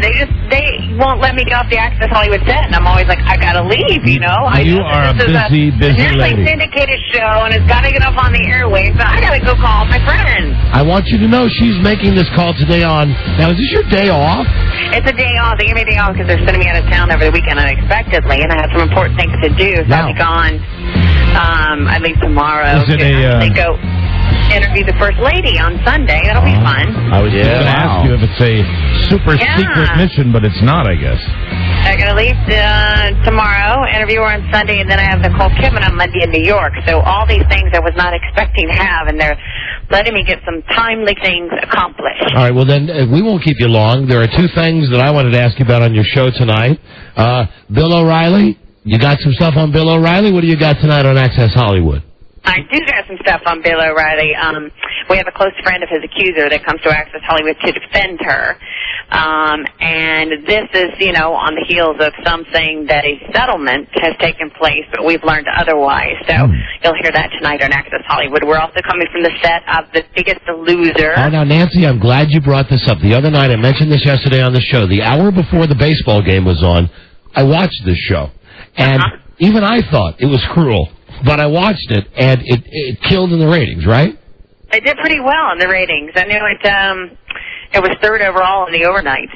It was like a second in total viewers, so that's pretty impressive. Are they getting a lot of feedback where it's kind of some negative backlash about the content of the show, kind of taking advantage of these people? So, some people are saying it's embarrassing and it's degrading to bigger people, and some people have not liked it. It is. I liked it, though. I like it. Well, good for you. Now, what are you going to ask Laura Bush? Your show is Accent Hollywood. It's not Face the Nation. So are you going to ask Laura Bush, no one's asking you to come in with the tough questions, but how tough or soft are you going to be? With Laura Bush. One of the things that we want to do with her, because the interviews that you see with her, normally they do, all the news shows, and we'll ask the fun, tough questions, but also one of the things that we try to do with our show is to show more of a human side. So she's actually giving me a tour of the ranch, and you don't see that much of her. No, you really don't. You see her being a first lady, so I wanted to cut up a little bit and have fun and tell me what, I'd whether like she to see actually that. uses Heinz's ketchup or not. I got an idea. This is just a wow. This is just a suggestion for you, Nancy. Okay, when you get done with the tour of the ranch, maybe you just just throw in like a zinger on stem cell research, but do it like right when she's showing you. This is where we have our lovely bay window out here. So, well, that is absolutely beautiful. What do you think about the recent poll numbers? I think I don't know if you caught. Fun. I'm gonna say. So is GW a good kisser? We're gonna do fun things like that. No, that's a gross question. I like that question, though. I do. Are you really? Listen, we'll let you go. Are you really going to ask her about the ketchup? That would be great. I think it would be fun to ask her that. So. Yeah, they use Heinz ketchup. I think we should have fun. All right, Nancy. Listen, have a good weekend, and for goodness sakes, chill out. Tell your producer to chill out. We'll work out a time where you meet us and everything is cool. Well, I keep telling them I gotta go. Just give me 5 minutes to talk to my buddies. All right, you got it. All right, go have a good weekend, and then we'll ask you next week how you've been. Okay, I will expect that you have been very well over the weekend. Thank you, Nancy. Bye, honey. I'll talk to you next week. Bye. We'll see you. Bye. That's Nancy O'Dell. She ain't the problem. The problem is the 8,000 idiots that work on that show, Access Hollywood. Sure. It's TV, and you know how they work. She's sweet. She wants to be on the show. Yeah, that's obvious. And but behind the scenes, it's just like anybody that works on any television show, especially out in California, it's basically the only world they know. It's their world or nobody else's. So anyway, thank you, Nancy. My question: how'd they get the first lady at such a busy time? Of course, no one really wants to say, what's she doing on Access Hollywood? I think they're all trying to cover everything they possibly can. Yeah, right? What connection can Laura Bush have to Hollywood besides, hey, lady, when's the last time you really went to a movie? Yeah, exactly. And you know what it is? I think it's saturation. Yeah, right now, I think the last 2 weeks, the game is total saturation. Okay. Billy. Having that? It's Cousin Billy. It's Cousin Billy. Having said all of that. Wow. Now I'm left to Rob, the part. right. What? It's Cousin Billy. That's probably exactly what it is. Oh, Double B? Yeah. The lottery winner? We'll ever, if we get to, Billy'd never answer that, but we'd have to ask him that. One of the things in these behind the scenes, I can't talk about this stuff. I promised I wouldn't. Anyway, one of the things I said was, if she's busy, we'll talk to Billy Bush. Yeah, absolutely. He's cool. And they said, no, he's not allowed to do any interviews until after the election. Yeah. But she's going down to do Laura Bush. But, I bet all the shows, though, end up doing something with Laura Bush. Yeah, I just thought of that when Rob brought it up, but I think they're probably just trying to get as much media coverage for everybody as they can. We are running out of time in this broadcast week, and I have wanted to tell you all week so many things. Colin Farrell has tried heroin. He thinks it's good. No, I think I knew that. Did you know that Keith Richards had signed up to be in the next 2 Pirates of the Caribbean movies? That's great. That is fantastic. This is Keith Richards. So, John, that is fantastic. If he can live. Did you know that Sharon Osbourne put urinals in their house? Why? Because Ozzy can't hit the regular toilet. I wanted to tell you all of this stuff. Oh, man. Did you know Letterman won't let it go? This is a big thing in the Enquirer. We got an advance copy of this article. That Letterman, besides the fact that he's been sniping at Jay Leno on his show, and Buzz, you'd know better. Yeah. He's not over it. I'm way late with my TiVoing of Letterman. So I know. But apparently every night now he's calling him a lame duck. He's saying Jay stinks. You're watching the guy that's going to have the job in 4 years, and he's not let it go. And he's even said on the air that really the Tonight Show should be his show. Really? 12 years later, Letterman won't give it up. He's bitter. You're gonna have I got a ton of quotes about this, and not enough time to share them all with you. Let me say this, though. Mike, about the Red Sox, I also wanted to tell you, when they did that thing with Curt Schilling the other night. On Letterman. No. When they did that thing on him during the game. You mean when they sutured his ankle? Nobody really knew that until after the fact. Thank God they put sutures in there. I bet you did not know this. Do you know that even dead people hate the New York Yankees? Really? Here's the behind-the-scenes story about this thing with Schilling, because you saw the blood coming out of his shoe. Yeah, and it was, and now we can all know that it was blood. Okay. Here's how the Red Sox figured out that they could do that operation on Curt Schilling so that he could play in game number 6. Mm-hmm. They got a dead guy. Because what they wanted to do on Curt Schilling, here's the non-technical way to describe the operation. What they wanted to do was sew the skin on his leg to the tissue that's underneath his leg that would create almost a wall that would make it so the tendons in his ankle, in his foot region, would not pop. Right. Wow. Now, this had never been done before. Mm-hmm. They didn't know if the surgery would work. Wow. So they went and got a dead guy. Yeah. The Red Sox did. Right. They tried the operation on the dead guy's foot. They said, this looks like this will work. This is true. Great. It seemed to work on the dead guy. Right. So they did the same operation to Curt Schilling.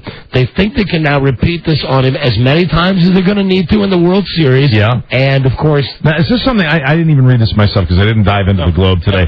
I was actually trying something unique this morning. I was sleeping. What I wanted to know is this something they have to go in and do the same... sew him up thing every single time and then remove them after that? For the rest of the year, this is what the guys... So really, the guy's got stones. Unbelievable. Yeah, I mean, all this talk about a heroic performance. Right. Really, the guy had surgery that had never been done before. The night of the game, everybody, even the announcers, the great journalists at Fox obviously didn't dig deep enough. Everybody was saying, is that Marcaine, the anesthetic used for the ankle, or is it the blood that's coming from, from the where they gave him the injection? Not the injection, it was from the operation. No, they sutures. They sewed over a flap of skin. That had to be. To act as the tendon. I don't care how numbed you don't numb it up. And imagine this. You're Curt Schilling, and they say to you, okay, you got, no chance to pitch. There's a crazy, crazy operation. Right. Never been done before. Give us 20 minutes. We got a dead guy coming over from the morgue. Right. We're going to practice on him. That's a true story. It's amazing. That guy was Rodney Dangerfield. And the Yankees have just offered the dead guy $17 million to sign with them. And finally, we've never gotten to this week. Mozart had Tourette's. I've heard that. SSS. This is really Mozart. This is from Britain's Channel 4. You know, Britain is weird. They got like BBC One, BBC. They got like 4 channels. You're listening to BBC One. They have announced that Mozart had Tourette's. Now, at age 26, it led him to write some songs which are now being released. This is not a joke. One of the songs that Mozart wrote while he was under Tourette's was "Lick Out My..." It rhymes with grasshole. That is... Wait a minute, really? I'm not... Mozart wrote that. Wrote the lyrics. I ain't making this what up. It says, yeah. I ain't making this up. The song featured the lyrics, quote, "Lick out..." Yeah, all right. "Lick it till it's good and clean." He, of course, loved public flatulence. You saw that in the movie with the guy with the wig. They had that right. And let me see. He had a special Tourette's condition called choreographia, which is the need not only to yell out these things, you know, bitch, son of a bitch, bastard, bastard, bastard, but to write them down as well. Well, aren't we glad? Because so many years have passed and there were no audio tapes back then. It's nice to finally have something on tape. Thank God that was not lost. That's right. That art. Having said that, that's pretty funny. Good old Amadeus. You got a jingle? Because I got his greatest hits here. Hey, happy Friday, everybody. It's me, Donna G. Not J.O.B. Tell your boss to shove it. Here's the weekend. Let's get it kicked off. Here's Mozart's "Lick Out My Rods with Grasshole." On the station everybody can agree on. Even the boss. Here's Mozart! Oh, great. Amadeus. Rock me, Amadeus. How good is that he had Tourette's? How great is that? Why we're not hearing the words. Yeah, right. Words are dirty. All the whoop. Bastard, bastard, bastard. Well, that's all I got time for this week. But remind me next week. I got to read you this Letterman stuff. It's an article from the Inquirer that's just, he will not let it go.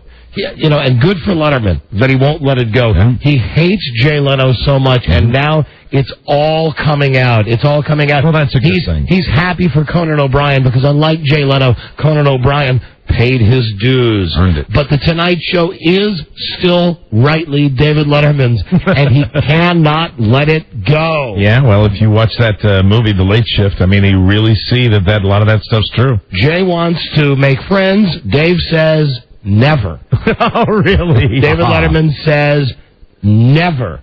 Letterman now makes $30 million a year, makes more than Leno, right? Has his own show, which is starting to come up in the ratings. Yes. It's 12 years ago.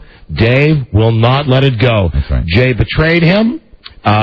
Jay screwed him. Dave was basically Jay's biggest promoter when Jay started out. That's true. And Dave is now spending, from what I'm reading here in the Inquirer, you'll read it next week, most nights on his show he's doing that wicked good impression of Leno, and he's saying stuff like, yeah, I'm a lame duck, I only got a couple years left, you got Conan O'Brien's coming to take my job. So Letterman is wigging out about that. That's kind of neat. We got a break right here. We'll be back with Rich in a second. This is the Don and Mike Show.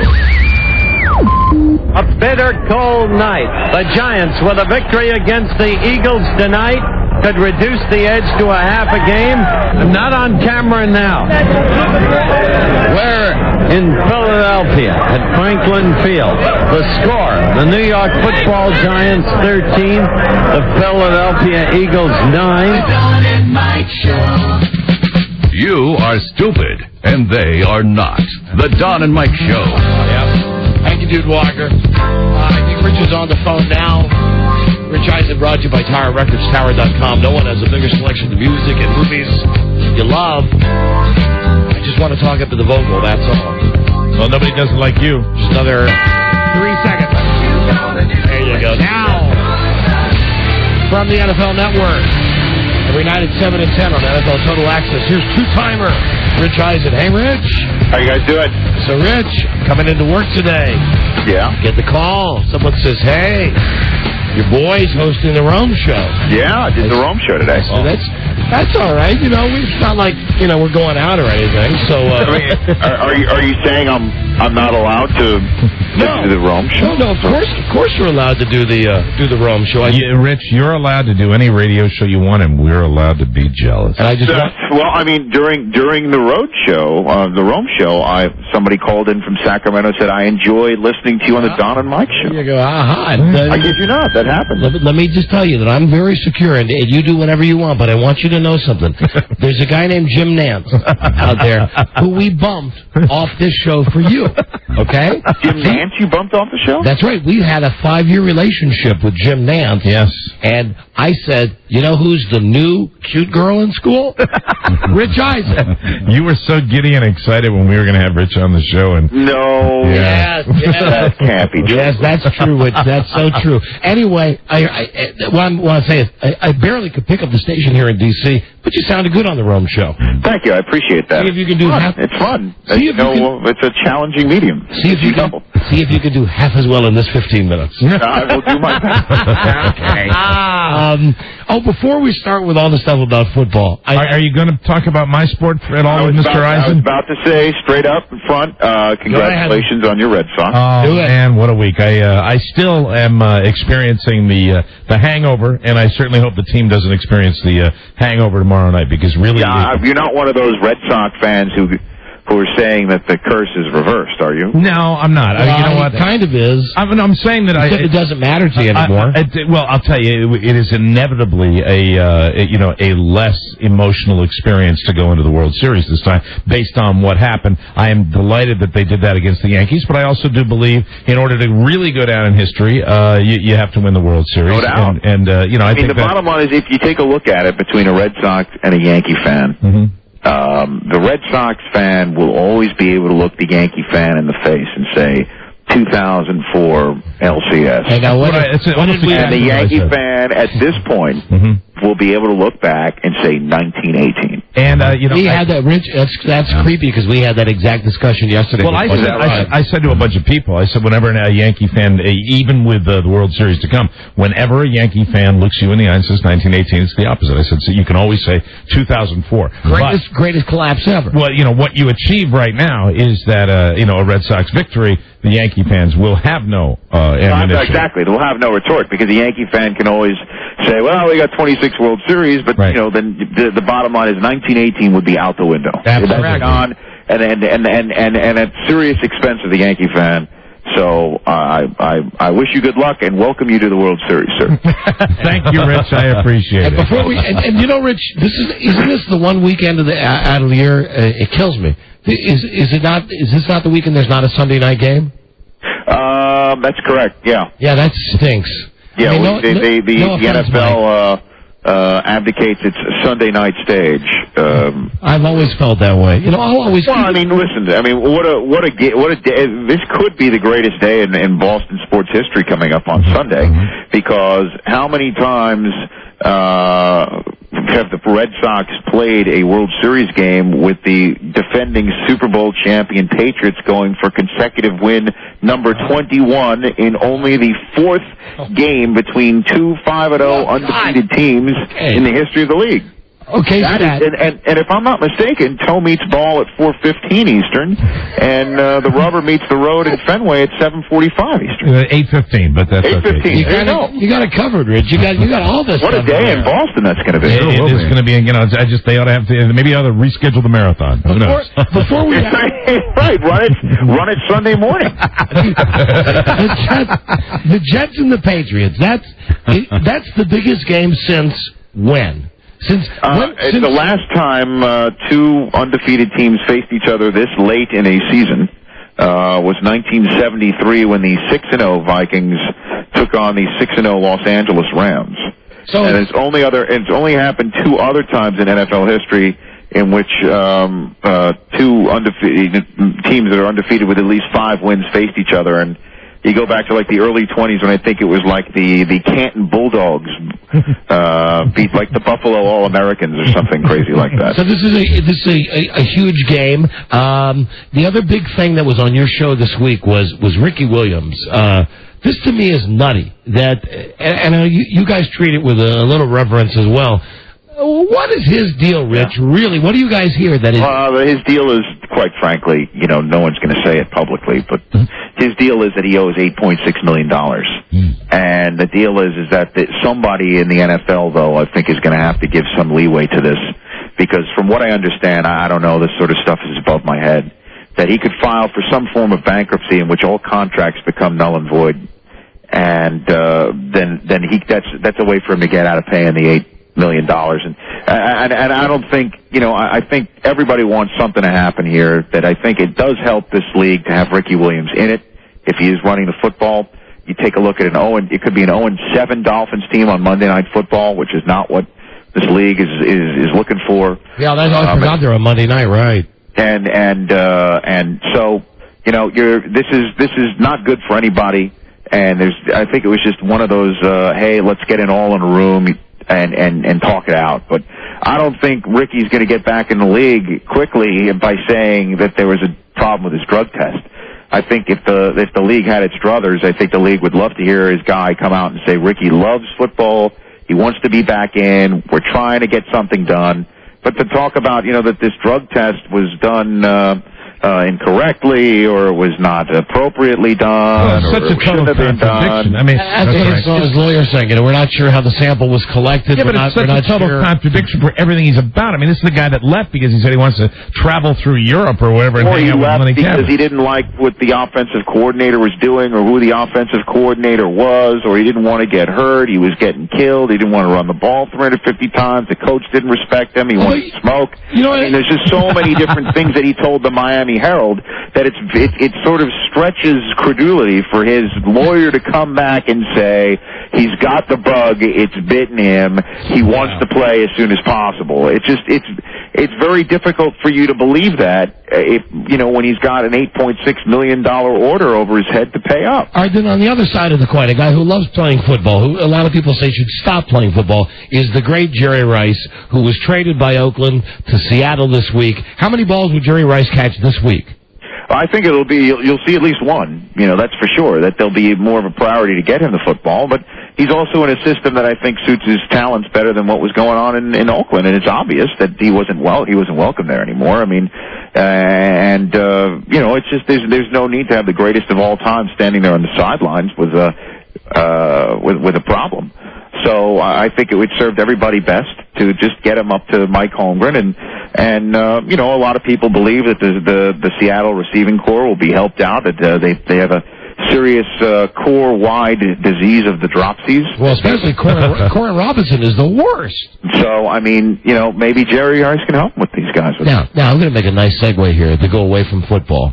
Yeah. I saw you had a bit on your show this week where you had walking around Seattle with a picture of Matt Hasselbeck. Yes. Asking people if they know who this guy is. He's quarterback of the Seahawks. Like one guy out of 20 knows who he is.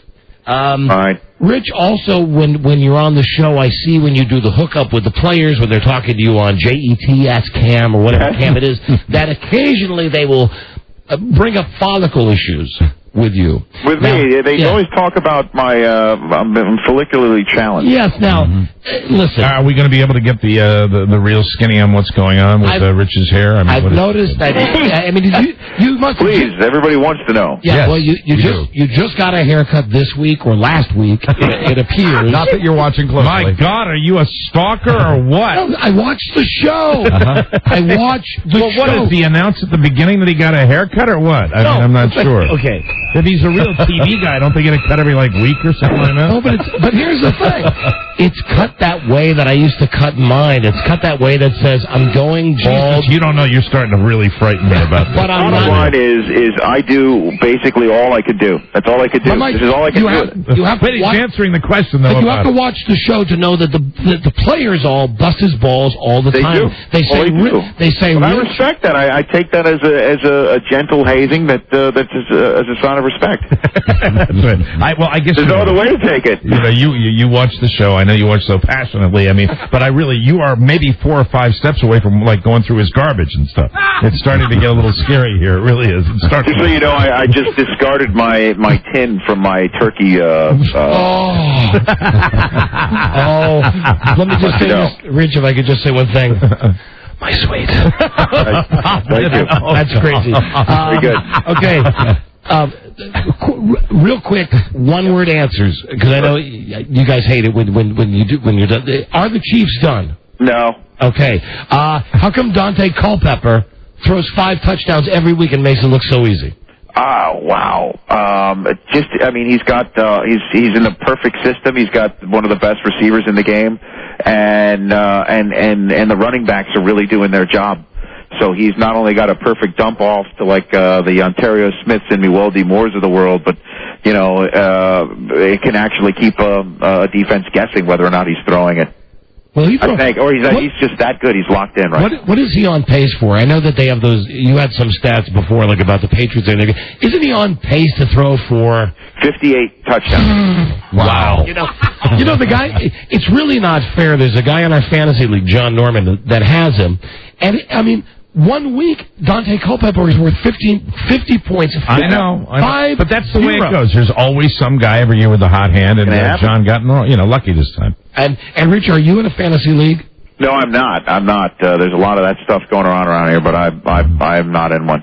Okay. Listen, I'm out. Then I know you got a 5:30 thing. Yeah, Aeneas Williams is coming on Rams Cam this evening. Jerome Bettis is in our studio to help interview him. So it's all good. I thought about picking. Steelers have a bye this week, right? Yes, they do. That's why he's here. I thought about picking him up because every time they get down to the 1 yard line, that's all they do is give him the ball. Yeah, he scores touchdowns. That's for sure. Wow. His yards per carry isn't way up there at all.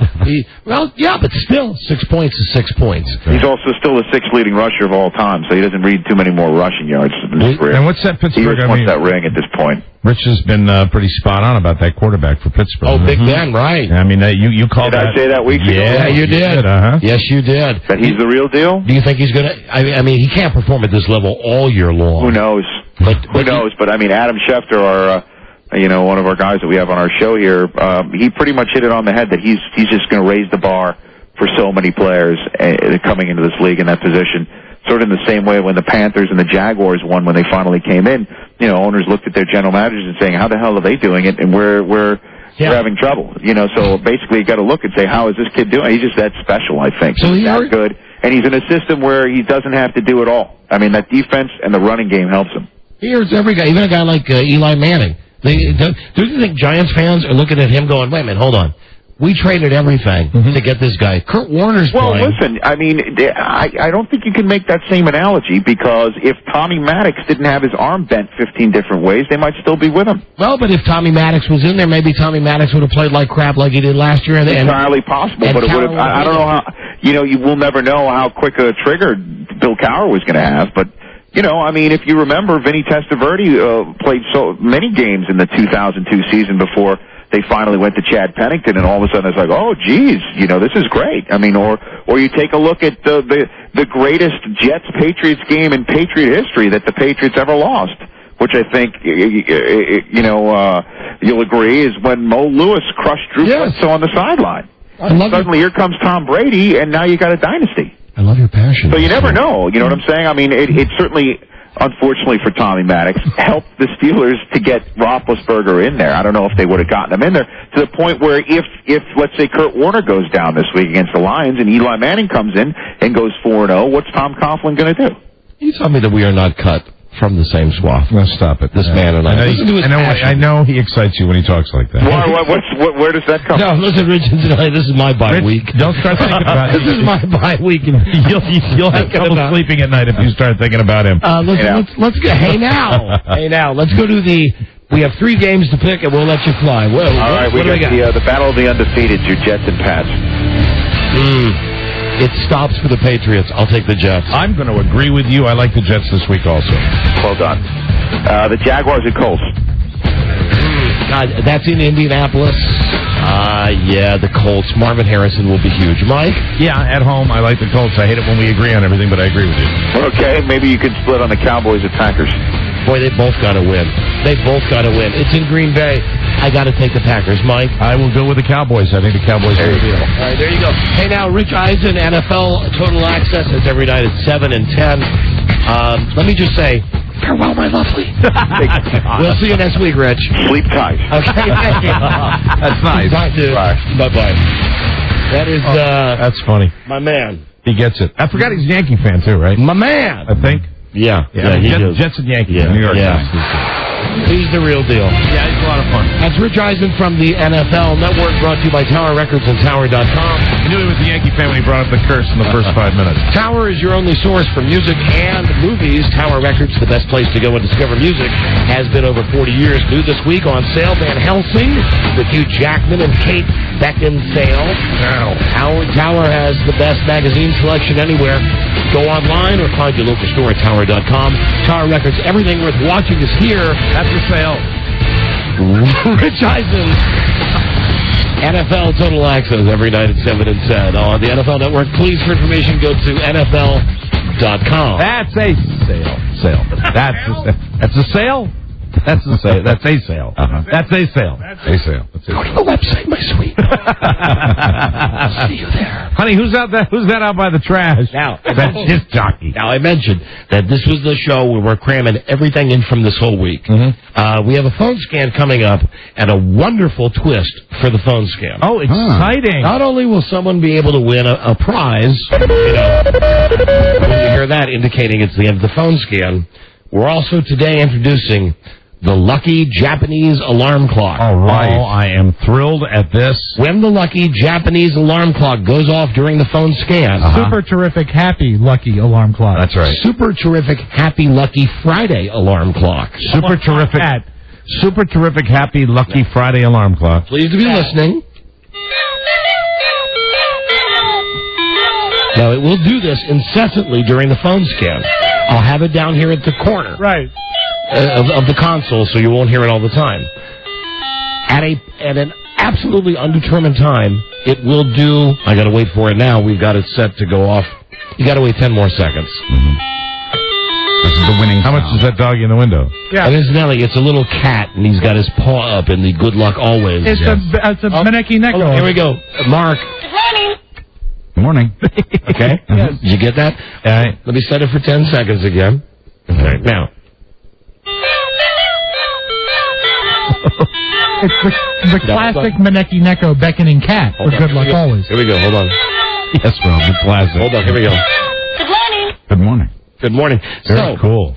Keep in mind, as you're calling for the phone scan, at some point during the phone scan, at any time, the super terrific, happy Friday, lucky Japanese alarm clock. And what's the name? It's like Mekaleka High, Mekahine Ho. Maneki Neko. Maneki Neko. You see a cat. You like the way Rob says like everybody should know that? You see it's the Maneki Neko. You know, not everybody in America has 15 of them in their office. About 2,000 years ago, the Emperor of China was going about his business, and he was going to go into a temple, and a cat beckoned to him. And when he went towards the cat, the temple fell down. If the cat had not beckoned to him, the Emperor would have died. Wow. Yeah. Okay. Yeah. Thank you. Anyway, it's another one of Rob's alarm clocks. How are you anyway? That's what I'm saying here. Call now 877-365-3636. That's the phone number for the phone scan. We take unscreened calls, and it might not even happen during the phone scan. I can't say that for sure. But at some point, hold on, let me see where's this thing. 5 more seconds. Yeah. And now you got it up to the right spot. Now we get rid of it. Yeah.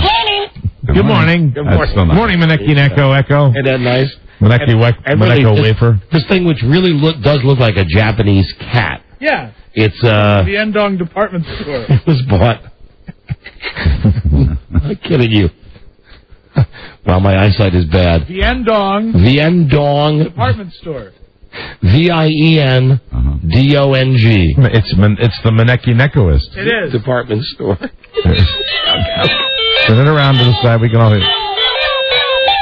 It goes on 10 seconds. Man, I hope there aren't any carpools today. People will be stabbing each other. Call now. Turn it off. Call now, phone Jeopardy. Turn it off. Call now, phone Jeopardy. I want to go home. Why are we giving the number? They already got the number. Call now, phone Jeopardy. Phone scam. Straight ahead, everybody. This is the Don and Mike Show. If you really want to test him out, why don't you try the old Jerry Lewis trick? Jerry Lewis? I heard when Jerry Lewis left a meeting, he'd purposely leave a briefcase with a tape recorder in it. Then after 5 minutes, he'd come back for it, listen to what everyone said about him. That's pretty paranoid. Yes, it is. I like it. Up to that point, Jerry had concealed his Percodan dependence. I walk out with Michael, and I collapse in the hallway. And blood came from every opening I had. Eyes, nose, ears, name it. Blood flow like the damn dike opened up.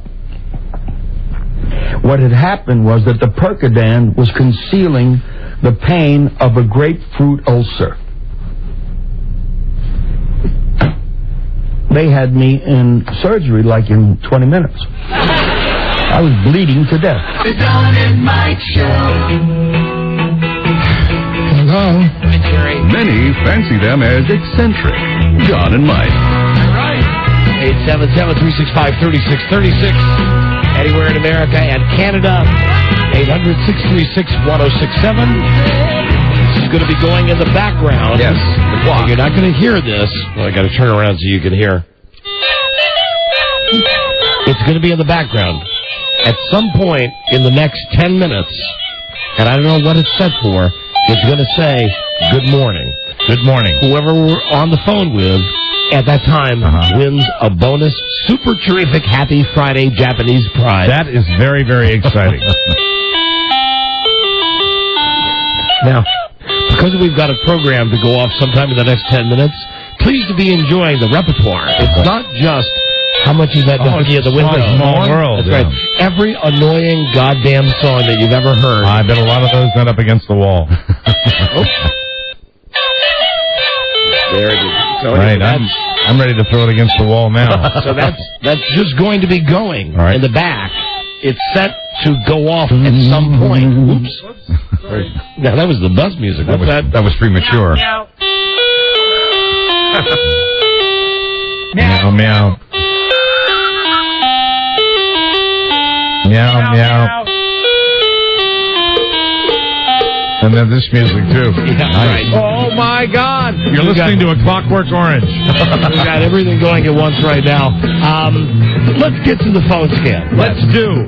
This thing also vibrates to let me know when it's ready to explode. Oh, man, how about that? All right. Send it up to Bill O'Reilly. Send it to Rich Eisen. Hello, Don and Mike Show. So stand by for 2 winners on this phone scan. Very good. Hello, you're on the air. Phone scan. Hey, love the show. Go Red Sox. Thank you. All right, see ya. You got to be quick if you don't want to say more than that. That's right. Hello, Don and Mike Show. Don and Mike. Right. Good afternoon, gentlemen. Hello. Hey, I want to say 2 things to you. Hello, Don. Yes. Would you kiss your wife if she was wearing a hat? Would I? Yes, of course I would. Well, then what's the difference with the wig? Because the wig is like a hat with hair. No, the wig. Jerry Seinfeld calling. The wig. Okay, all right. Get out. What's with these wigs? Look in here. It's now it's just off in the corner, just doing its waiting to vibrate, doing its thing. I think it's getting lower because of that super terrific happy batteries that the place provided. You're right. Oh, it'd be a shame if that battery ran out. Don and Mike Show. Hello. Hello. Hello. Yeah, you're on the air. Hi. Hey, I just wanted to say I'm really glad to talk to you guys. You guys are funny as hell. Mike on from Buffalo. Okay, well, thank you. Thank you, my friend. Thank you. We're a little distracted right now. That thing is angry. You should throw it now. What? What was that? You should smash that thing now. That thing's aggravating as hell. How's that? What was that? I couldn't hear. I can't hear a word you're saying. I'm sorry, what was that? Your point was? Hello, Don and Mike Show, phone scan. Hello? Yes, hi. Hi, you're on the air. Yes, I wanted to talk to Buzz about the show Lost. Oh, the show Lost. Buzz is one of Buzz's favorite shows. Do we want to do that? Yes, I know. I have a theory about it. A theory about the monster? About the show. No, I don't think it's a monster. Okay. I think that they're all dead. And that's like the Grim Reaper. That's a good theory. Who knows? Yeah. Oh, you mean so that they all died in the original plane crash? And they just think they're alive. Right. I think the ones that fell off on the tail end, they're alive on the other side of the island. Oh, now I'm really? How about that? Okay. And these people are just trying to find their way to cross over. Wow, if they were dead, I wish I was with them. Hello there. Don and Mike Show, phone scan. Hello. Hola. Yes, I just want to say congratulations to Mike for the Red Sox debacle. Oh, yes, the Red Sox debacle. They won. I don't understand. It's not a debacle if they win. Dude, they won. I know, but, we were proving a point with the Yankees spending all the money, and, they were the evil empire. And, now the Red Sox... I'm sorry. You start with a debacle, you don't know what Call back next week. Hello, Don and Mike. Oh, second thought, don't call back next week. Hello? Hey, what's up, Don? Hi, Don and Mike Show. Thank you. Two quick things. Everybody should eat at Hank's Look Around Cafe this weekend. And second, I love your wife's wings. She looked really good when I walked into Walmart today. Thank you. Funny and funny. Hugs are great. Hello. Hugs are great. Don and Mike, hello. Hey, Michael.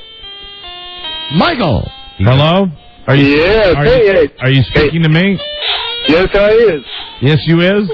Hey, you winterized that big race boat you bought?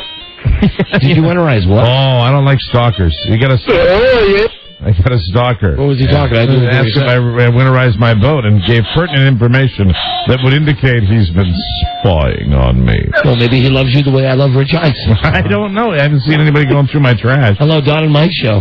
Hey, guys. Hey. Thanks for that Buddha mouse lady. Yeah. And you're right, man. You struck oil.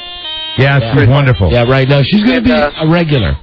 She might have been channeling Ira Gershwin or whatever, but Elvis cured my hemorrhoids. Thank you, my friend. So there's the graffiti artist that wrote it on the wall at Graceland. Don and Mike Show. Hello. Hey, guys. How you doing? Oh, hey, winner! You're the winner! Winner! Finally. Did you hear it? It just stopped. Can you hear me? It stopped, and he said, "Good morning." Good morning, which means you're the big winner. You're the big winner on the super happy, terrific Friday Japanese Lucky Alarm Clock Show. This is the greatest news I've heard all week. I'm not going to lie to you. Maneki Echo. You have won. Look at the batteries in this. They're a cheap Duracell ripoff. I have more. Dual cell. And look at the logo. Looks like Duracell. Yeah, that's amazing. You don't see a lot of that in Asia. Listen, my friend. First off, you win $100. Hey, that's super terrific. Just because it's super terrific, happy Friday. Super terrific, happy, lucky Maneki Echo? Friday Japanese alarm clock show. Maneki Echo. Guys, this is fantastic news. Do you realize you're trying to give a prize to a Canadian? It doesn't matter. Yeah. Oh, this is awesome. No math question. It started again. No, I got it on a 10-second cycle. Why don't we give him $100 Canadian? It would only be like $40. Yeah. You know what? It's not that bad these days. I was going to give Rob some bad news, but I'm not going to give Rob the bad news anymore. I'll just give Rob the good news. Actually, I want to give them both pieces. You know how you can tell it's a Canadian call? He's won $100, but he's still got the agenda. Forging ahead. What is it you want to say to Rob? Unfortunately, the Canadian military is now to 140 people. Okay, listen, enjoy the $100. Buy a vowel, buy a personality, buy a sense of buy a friend, and buy a clue. I'd like to remind everyone within the sound of our voices that 65% of the Canadian population live within 2 miles of the U.S. border. And I want to tell you that this is the first time we've brought out the super terrific Happy Friday Japanese alarm clock. Leave it to Canada to screw it up. Of course. Blame Canada. And you didn't put the one word in there, and it's lucky. I'm not feeling lucky. What? Not saying anything else. Good. All right. You just did. The cat will get luckier if we put stronger batteries in it. Did I hear a whistle? Meow, meow. Good morning. Those batteries, those dual cells are dying. Don and Mike Show. Hello, phone scan. Hi. Oh, I got to do that. I'm sorry. Hello, Don and Mike. Hey, guys. How you doing? Hey, we're doing great. Thank you. Hey, Buzz. How you doing, man? All right, how are you? Good. I just called to apologize to Mike O'Mara. Why?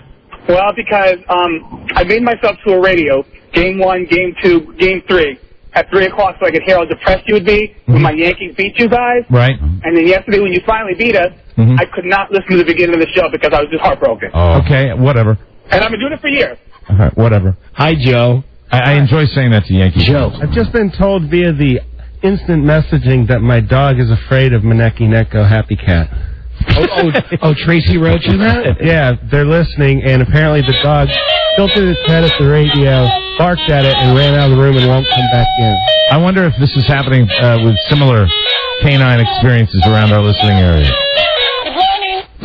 You love that toy. Hello, Don and Mike Show. And I've been sitting on it for weeks. Robbie, you put new batteries in it? Yes, I think I can make it louder. All right, let's see. Rob's going to put brand new batteries in it. Hello, Don and Mike show. Hello? Yes, it's you. Speak to us. Come on, forget it. Hello, Don and Mike show. Hey, Don and Mike. Hi. You know how to... Hold on.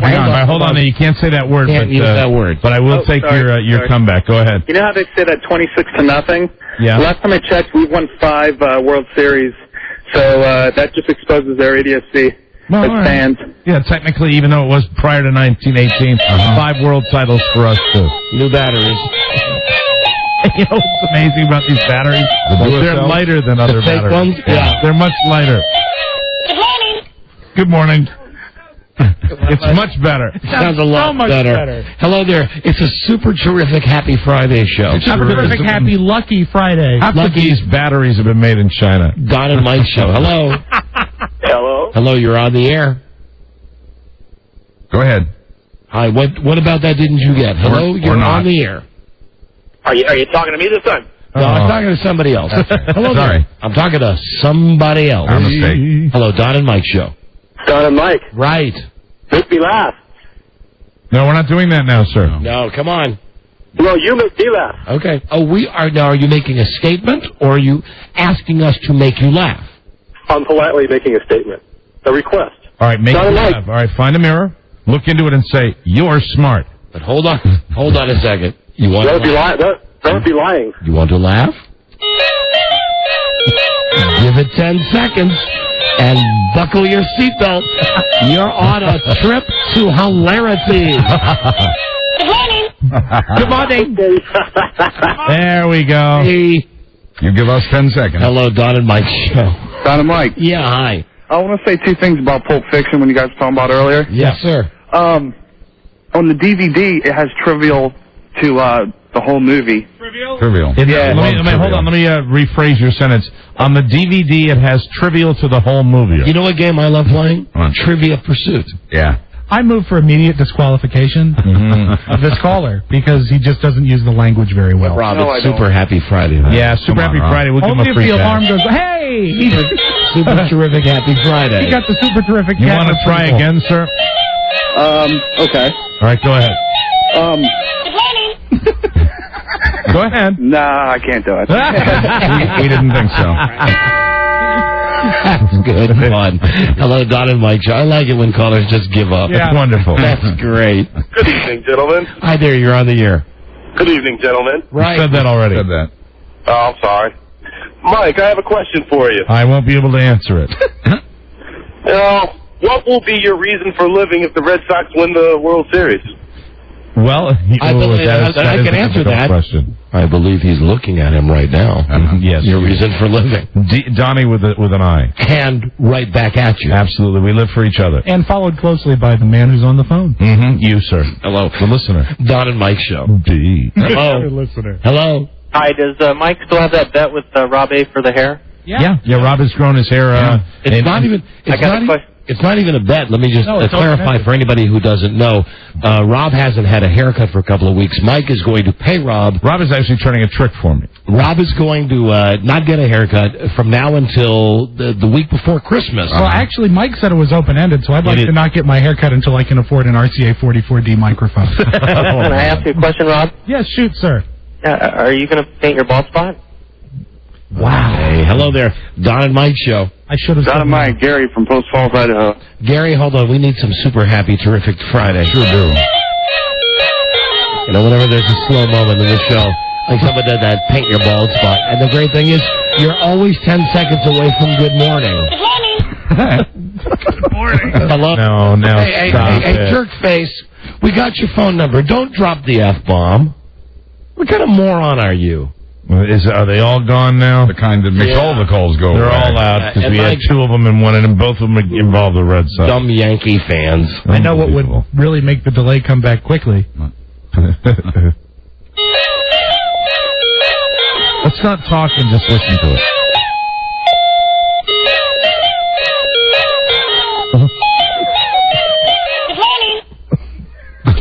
That's nice. I can you not love it. I feel our Chinese numbers are going through the roof. It's not making me laugh. You're making me laugh because it brings joy to you. pleased to bring joy every time you play it. It is forever bringing joy. It's great. Always. It's so great. Such a good toy. I'm so glad we waited. Me too. I'm so glad. We've had it for 2 weeks. You sat on it. That explains it. Yeah. Hi, Don and Mike Show. Yes, sir. Hey, Mike, congratulations on that Boston game. I'm a big Boston fan, been a fan for a long time. Thank you, sir. Say something I said yesterday. Robbie. Oh. Wow. Oh, my God. Wow. Wow. We were duped. I was going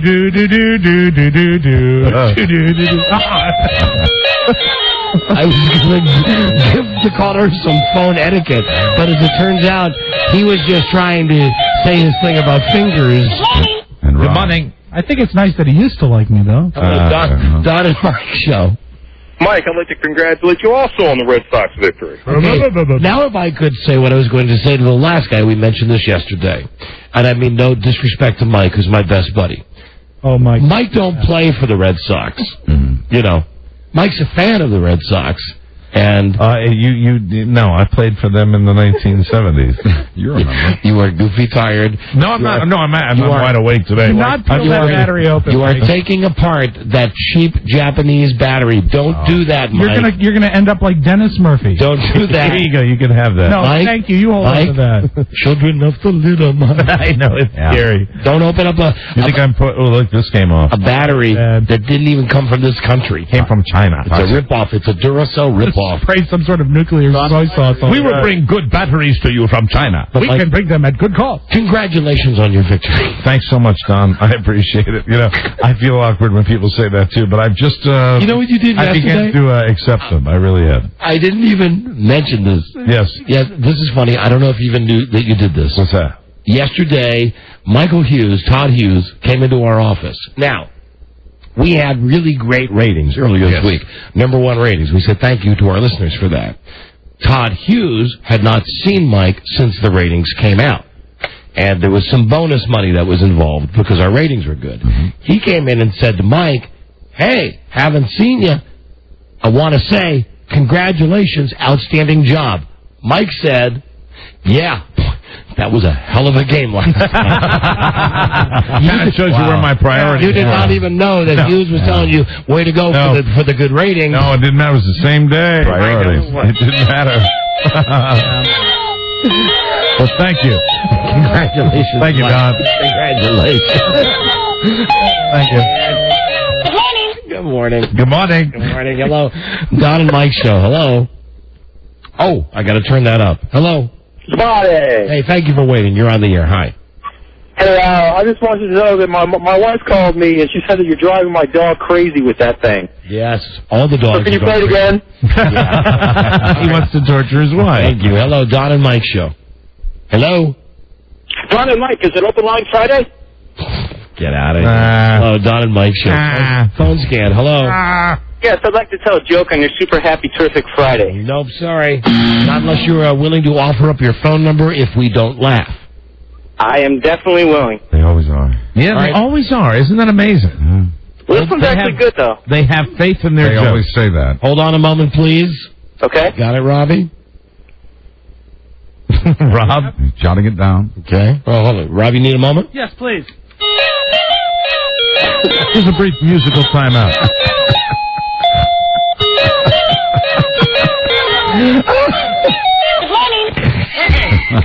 That just plays you. Part of it is you have to see it because the cat looks Japanese. Doesn't it? I mean, the cat has like the eyes, not cat eyes. You know what I mean? Not round eyes. Absolutely, the cat's beckoning. Oh, Daddy. Oh, yeah. Good morning. Okay, we have your number. We are prepared to hear your joke. God knows we're in a good mood today. Yeah. We're loose as goose. Yes, we are. We are loose as geese, and we are ready to laugh. If your joke sucked, we'll give your phone number, and 6 million people will call you all weekend. Okay. Go.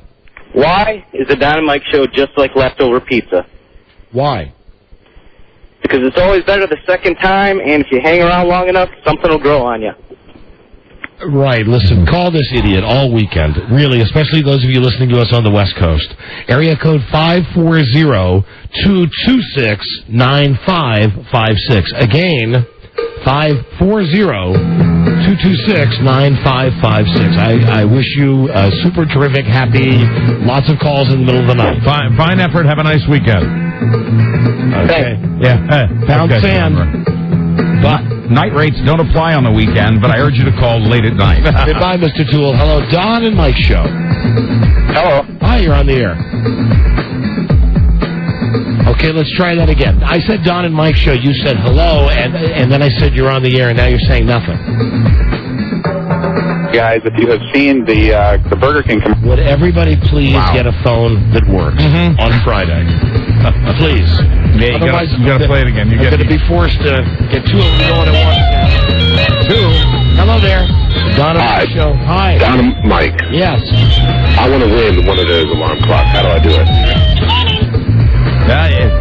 There's only one person who has it. I know. I want it. No, Rob, that's too many things at once. If you had that and that.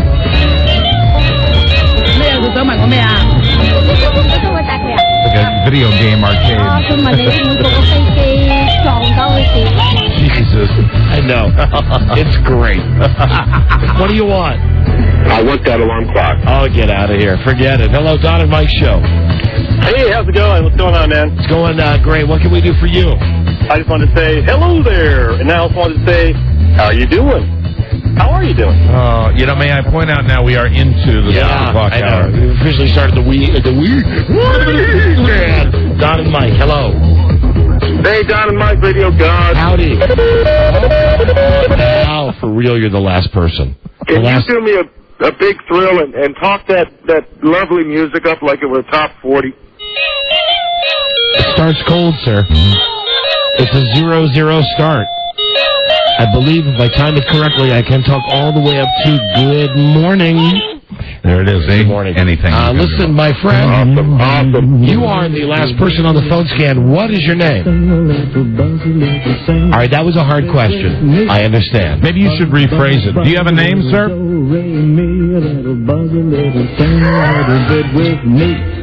6 o'clock hour. Yeah. Okay. GWOD. Trying. Let's go to this line. Hello, Don and Mike Show. Hello, how are you? How are you anyway? Say, want a prize? Sure. Great. What is your name? Adam. Adam. How's your apple, Adam? It's doing good. Adam, where are you from? Blackwell, Oklahoma. Right on. Adam? You want a trip for two anywhere that Independence Air flies. Hey, all right. You're to fly today. Go to Tampa. Mike, how's your head? It's wonderful, Don. Good morning. Go to Tampa. Go to Orlando. Go to Chicago. Go to Detroit. FlyEye.com. Independence Air. Go your own way. Thank you for listening. What did you want to say? No, I just really enjoy your show. I listen to you out of the station in Wichita, and I drive back and forth. And when I go back home in Oklahoma, I like to listen to you guys. In a world where owning a radio was strictly forbidden, one man found a way to bring good news to his people. Thanks God for that cat. He made it up. Turned him off. See, now you've grown to love the cat. Well, I love what that cat did for the phone scan. That cat ought to be called Super Lucky Life-Saving Cat. Good morning. Good morning. Buzz, Yes. what is your lead story on the news and the comments today? Today, the president's former CIA chief says Iraq is the wrong war in the wrong place at the wrong time. Oh, boy. All right. Stay tuned Stay tuned. for news and comments coming up on the Don and Mike Show. Was it a Ron and Fez?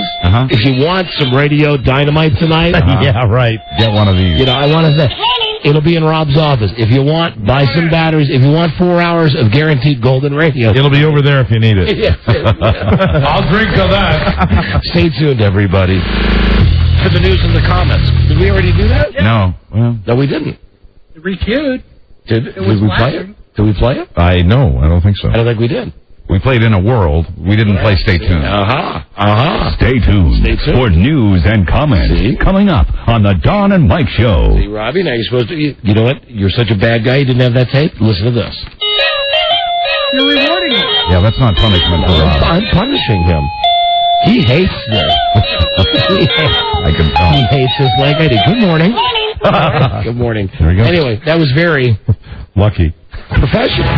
This is the Don and Mike Show. What's the word from Planet Crackpot? The Don and Mike Show. Hey, Garn, they've done something even more difficult. They wrote a book, Don and Mike. From Buzz's News and Comment. Brought to you by Smoke Break. This is good smoke. Smokers break the nasty habit without gaining weight. Hey, you know, we should have given that away to that lady that smokes 4.5 packs. Yeah, amen. Maybe Smoke Break. Cigarette money. Revolutionary tablet for smokers. Get it now. Fine retailers. Here is Guy J. Bradley. Hi, Buzz. Hi, Don and Mike. Hi. President Bush's former CIA chief, the one who took the fall for the alleged bad intelligence on Iraq, says the war in Iraq is wrong. George Tenet did not elaborate on that point, but he did say it to about 2,000 people in Michigan last night for a gathering of a university economic club. He said he was being, quote, as forthcoming as I can, end quote. He declined to answer a question about whether we should have looked for the weapons in some place besides Iraq. He said the war in Iraq is, quote, rightly being challenged. Tenet also revealed that once we discovered Iraq had no weapons of mass destruction, quote, we did not inform others of gaps in our intelligence. Tenet, anyone? Tenet, anyone? The Army, meanwhile... Where are my Tenet wife? I could name the good Tenet player. The Army, meanwhile, is looking for a few good women. Army brass is talking with the White House and lawmakers about dropping the rule that keeps women out of combat. With my Tenet sweater. In other words, the Army is ready to send women soldiers... Dana Dornagova. It's a good Tenet player. And what does she wear on her wrist? A Tenet bracelet. That's right. Tenet. Thank you, Buzz. You're welcome. Now, in other words, the Army is ready to send women soldiers to the front lines of the war in Iraq, be it right or wrong. If the Army gets its way, the first co-ed fighting unit would move into Iraq in January. Hey, can we send our wives? Next time you get an application for carry. Yeah, I know. Let's do two for the price of one. The Army's already taken steps toward this. Quoting one Army official, when that no women policy was made, there was a different threat. We have to relook at that policy. 24 female soldiers are among the nearly 800 who've died in combat since the U.S. invasion began. All we need to arm them with is bullhorns. Yeah, surrender. Let me also just say to the Army or Navy or Air, Marines, whoever's listening, if you got my wife, Rob's wife, Buzz's wife, I don't know if you want to include your girlfriend on. No, we'll leave her home. Okay, well, I need her here. That's a third of a naked pyramid right there. Just think about it. I'll talk to her about it on the weekend. Okay, she could, you know, Mike, the fourth member is the swing member. Yeah. of the naked pyramid, yeah, so to speak. Amen. The bad news, a fighter jet is missing. The good news is it's turned up on eBay. The former Russian fighter jet, now painted to look like a U.S. Air Force jet, vanished Tuesday during a flight from Seattle to Lewiston, Idaho. Hey, what happened? With 2 men on board. The pilot radioed that he was losing control of the jet. A search is underway with the help of the Civil Air Patrol. The public has been asked to report if they've seen the plane. In the meantime, some pranksters put it up for bids on the eBay auction website. Did they actually steal it? No, they don't have it. We don't have it at all. We have a report, though. I think it's this way, Charlie. No, this way, Joe. No, this way, Charlie. No, this way, Joe. No, this way. No. Oh, lovable idiot. Keep them handy. Folks in the Detroit area, meanwhile, are being asked to look in their backyards for a jet engine. The engine fell off a Chinese cargo jet that had just stopped for refueling in Chicago on its way to New York. The number 1 engine on Kalita Air Flight 825 just fell off after a report of engine trouble just before midnight. Number 1 engine.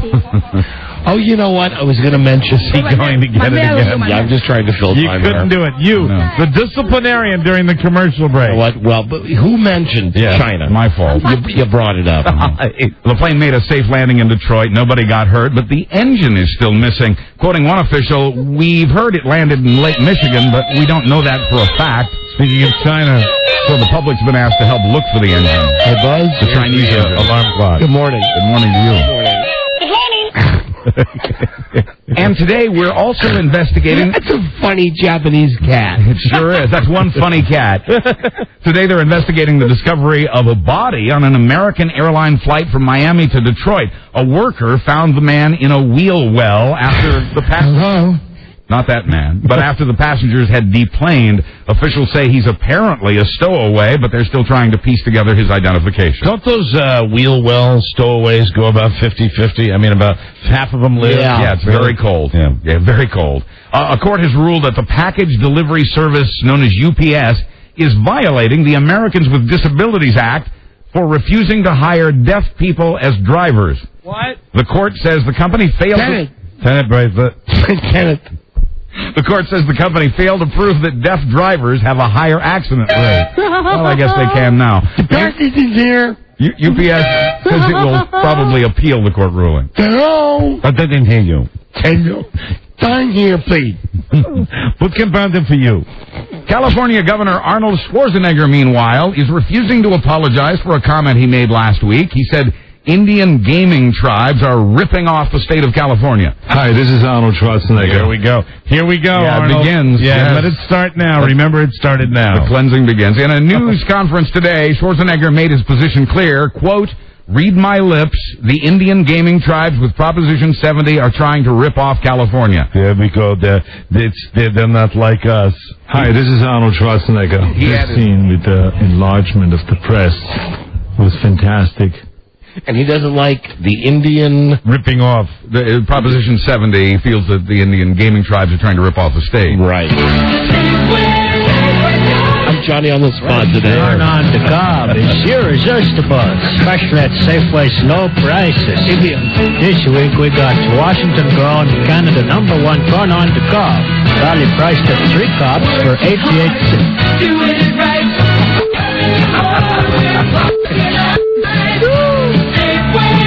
Sorry about this. I didn't know it was. Fucking goddamn Whitey produced fucking commercials never come out the right way. Okay. Safeway's got everything. It's 88 cents for the corn, and everything you need for super summer barbecue: Safeway. charcoal, starter, napkins, and paper plates at Brockett Safeway. Hi, this is Arnold Schwarzenegger. Arnold added the only reason the tribes are upset is because the truth hurts, he says. Tribal leaders are demanding an apology. Wow. Lighting a cigar is no fun if your arm catches on fire. It hasn't happened yet, but Zippo is recalling nearly 102,000. 102,000. Zippo. Hey, Rob, that's your product. Yeah, I like them. 102,000 butane lighters being recalled because the fuel leaks from the nozzle on the very first use. You don't use the butane, do you? No, I use the one that's lighter fluid. Lighter fluid kind. The Consumer Product Safety Commission says this lighter is a fire hazard and should be returned to the company through their 888 number. Hellfire. Hi there. And I bring you fire. That's a good smoke. The Zippo MPL, that's for multi-purpose lighter, is 1 inch wide and an impressive 8 inches long. Hey. It comes in black or silver with a code number that ends in 03 on the knob at the bottom. They sell them at Lowe's, Bed Bath & Beyond, Yankee Candle, Barbecues Galore, and in the Harrington and Hammaker Schlemmer catalogs, to name a few places. I am the god of hellfire, and I bring you. Hi, everybody. How you doing?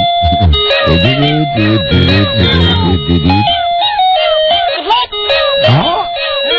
Hey, it lasts longer. Oh, boy. I am the god of hellfire, and I bring you.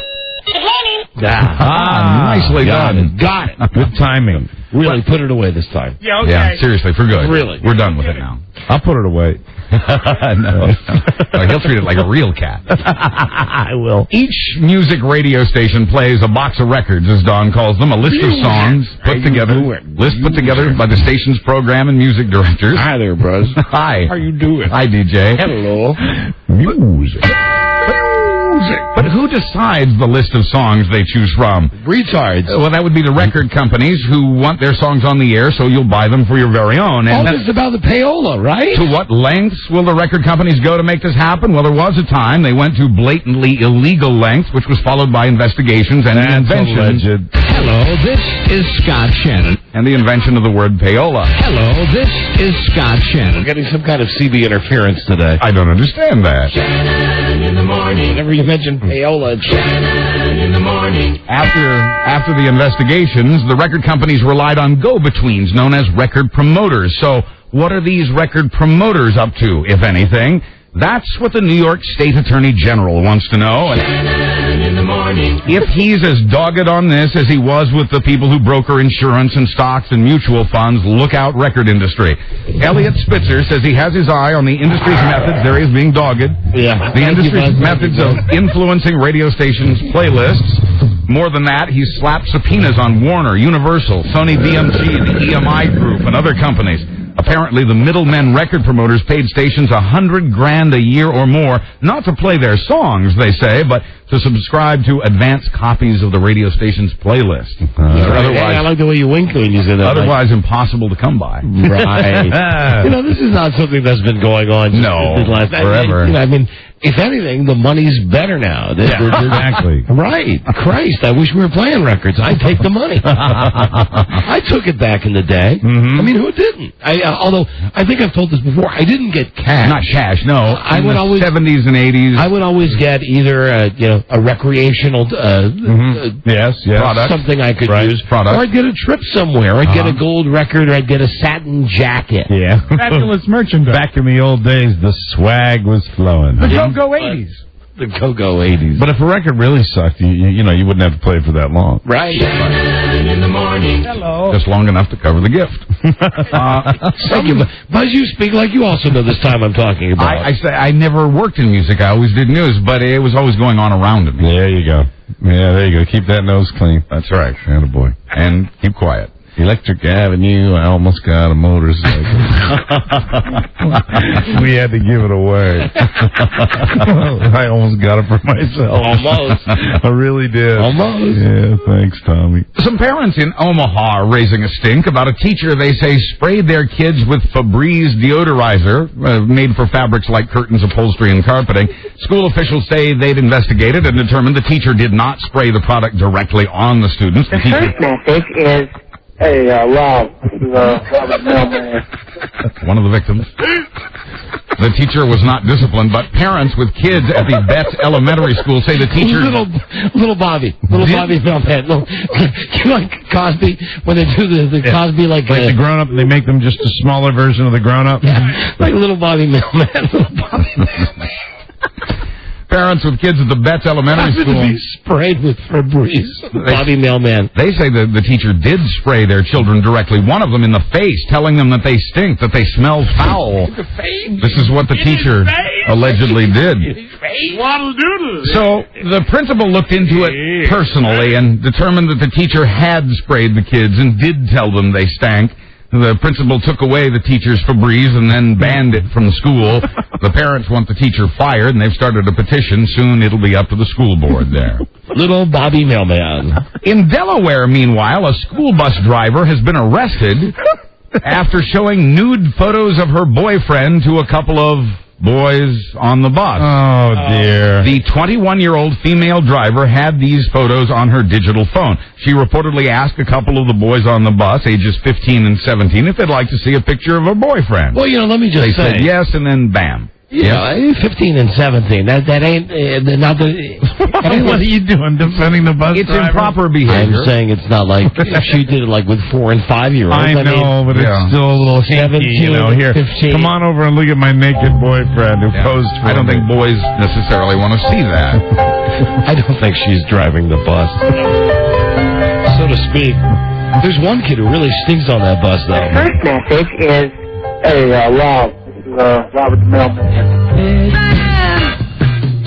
The boys on the bus, apparently stunned, say they waited 3 weeks and then reported the bus driver. Wow. She's been suspended from her job and faces charges of endangering the welfare of a child, 15 and 17. Yeah. No word on whether she still has the boyfriend. The sexual harassment accusations against Bill O'Reilly haven't hurt his TV ratings yet. Yeah, well, they haven't. The equally conservative New York Post says his ratings are up 34% since the scandal broke. That says they're supporting me. And the rest is a pack of lies. With a little over 3 million viewers to his TV show. Remember that Nancy O'Dell today from Accent Hollywood said that they had a story tonight indicating that O'Reilly was going to settle this deal. No. Look, everybody says we're going to settle. We're not going to settle. Good. I don't have a chance of doing that. So you're all wrong. You're wrong. It's a pack of lies. What say you, Buzzy? I say, but all their coworkers men dig secretaries the most. That's a great point. We're going to send you a Who's Looking Out for You enema bag.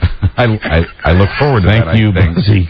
Wow. So, yeah, men dig secretaries, and that's our story when we come back. I dig all of mine. What say you, Donnie? Let's go to break. Let's go to break. Good morning. Now, hold on. Now, hold on. you're pressing all the buttons. No, that was not my fault. Playing your cat. You're that's doing his that. fault. He's reading his news. You didn't see what he did. All I did was good morning. There you go. You see what he did? Well, now the inmates are running the asylum. How often does he ever do that?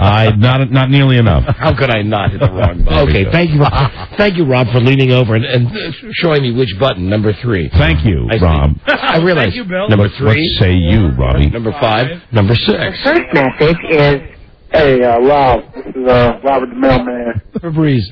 Buzz? Yes. What's next? About why men dig secretaries? Right. And he already said that. This is the Don and Mike Show. Gosh, I hate to interrupt. It's all been so incredibly fascinating and entertaining and instructive. Really, the time has just flown by. The Don and Mike Show. Fantastic. The Don and Mike Show. Rock on. You bet. You only rock once, you bastard. Like candy on a shelf. Yeah, I like to kick it out, old school Friday night, last break for the weekend. I like to put on the biggest piece of kick-ass plastic I've got. Let's rock. Yeah. That's what I want. Now, you know what? If you're going to play this on a Friday, you got to go to this part. You know, the good part where he does the give me your lips and your right. It's all good, Mike. To me, it's still this is like the Japanese alarm clock. That's true, but there's one particular part of this song that I like more than others. Probably coming right up here, right? It'll be kind of the hook. And I want you to do. Here we go. Help yourself. Help yourself to my lips. Yeah. You know what you got right now? A bunch of old white guys in this room. And I'm talking about the 4 of us going, yeah! Yeah, baby. Yeah, yeah!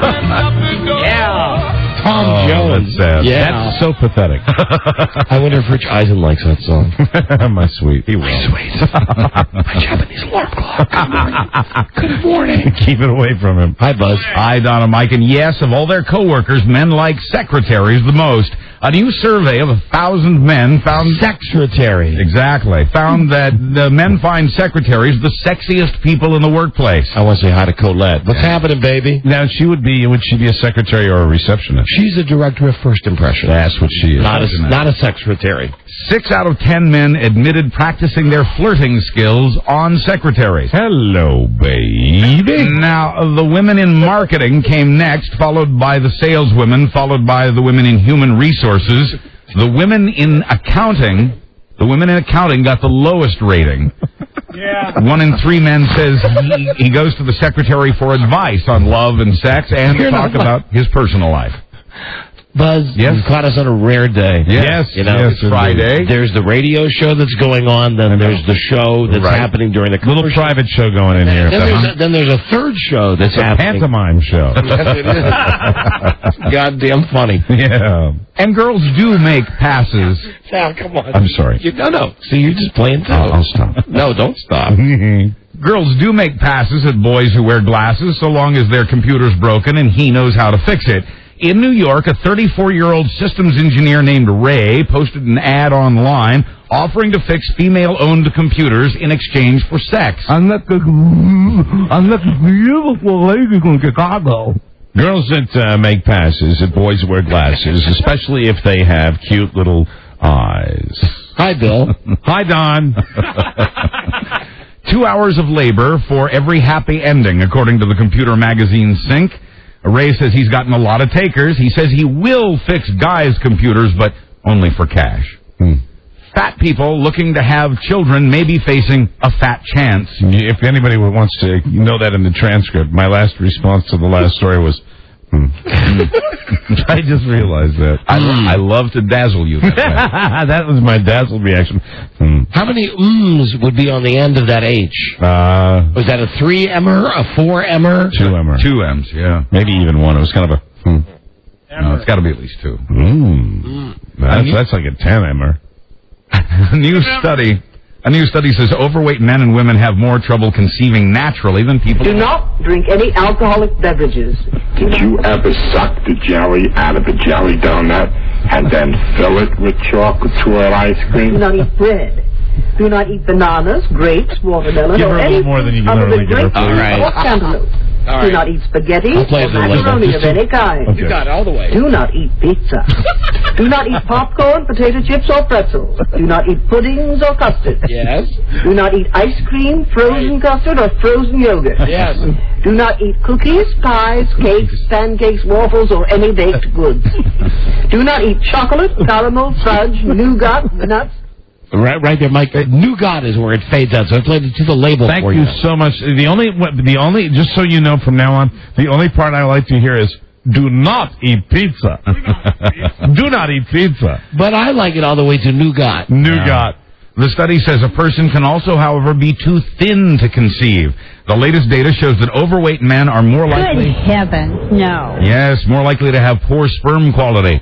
Doctors theorize that the extra weight throws off a person's hormone balance because fat cells produce estrogen. He's the exception to that rule. Yes, he is. Fathered 2 beautiful children. Absolutely. Oh, here's my feel-good story of the day. In Seminole, Florida, Kathleen Frances Bevan went out to the garage quietly, started the Cadillac, and waited for the carbon monoxide fumes to take her out of her world of misery. Oh, dear. Maybe Kathleen felt she couldn't do anything right.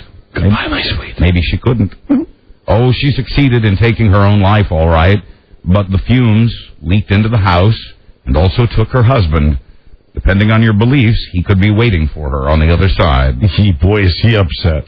Which brings us to this. Men are better at apologizing. Or maybe he's relieved. Men are better at apologizing to their spouses than are women, according to a new survey. That's another shock. That's one reason that maybe the guy would be relieved that, he was taken out as well. Absolutely. What the hell? 56% of men say sorry to their significant others compared to only 41% of the women.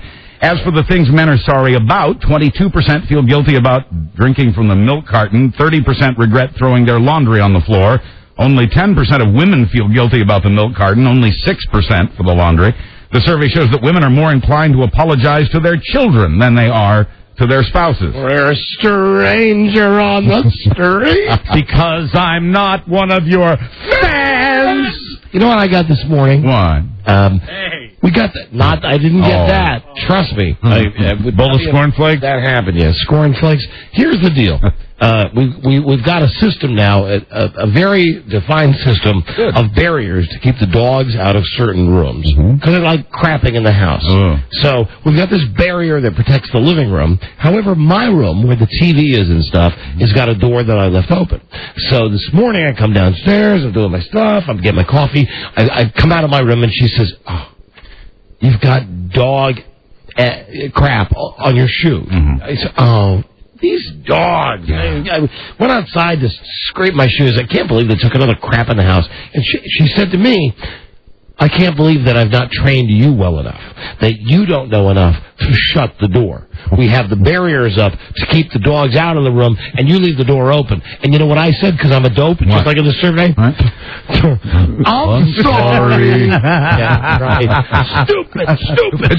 You fall right into the survey, though. Stupid. That's it. Did she apologize to you for saying that? No, and I'm an overachiever in this survey. And finally, Chicago's Robert Thompson just found out his wife has been sleeping with another man in the eternal sleep of the dead. Robert bought a double headstone so he and his late wife Virgie could be together again someday.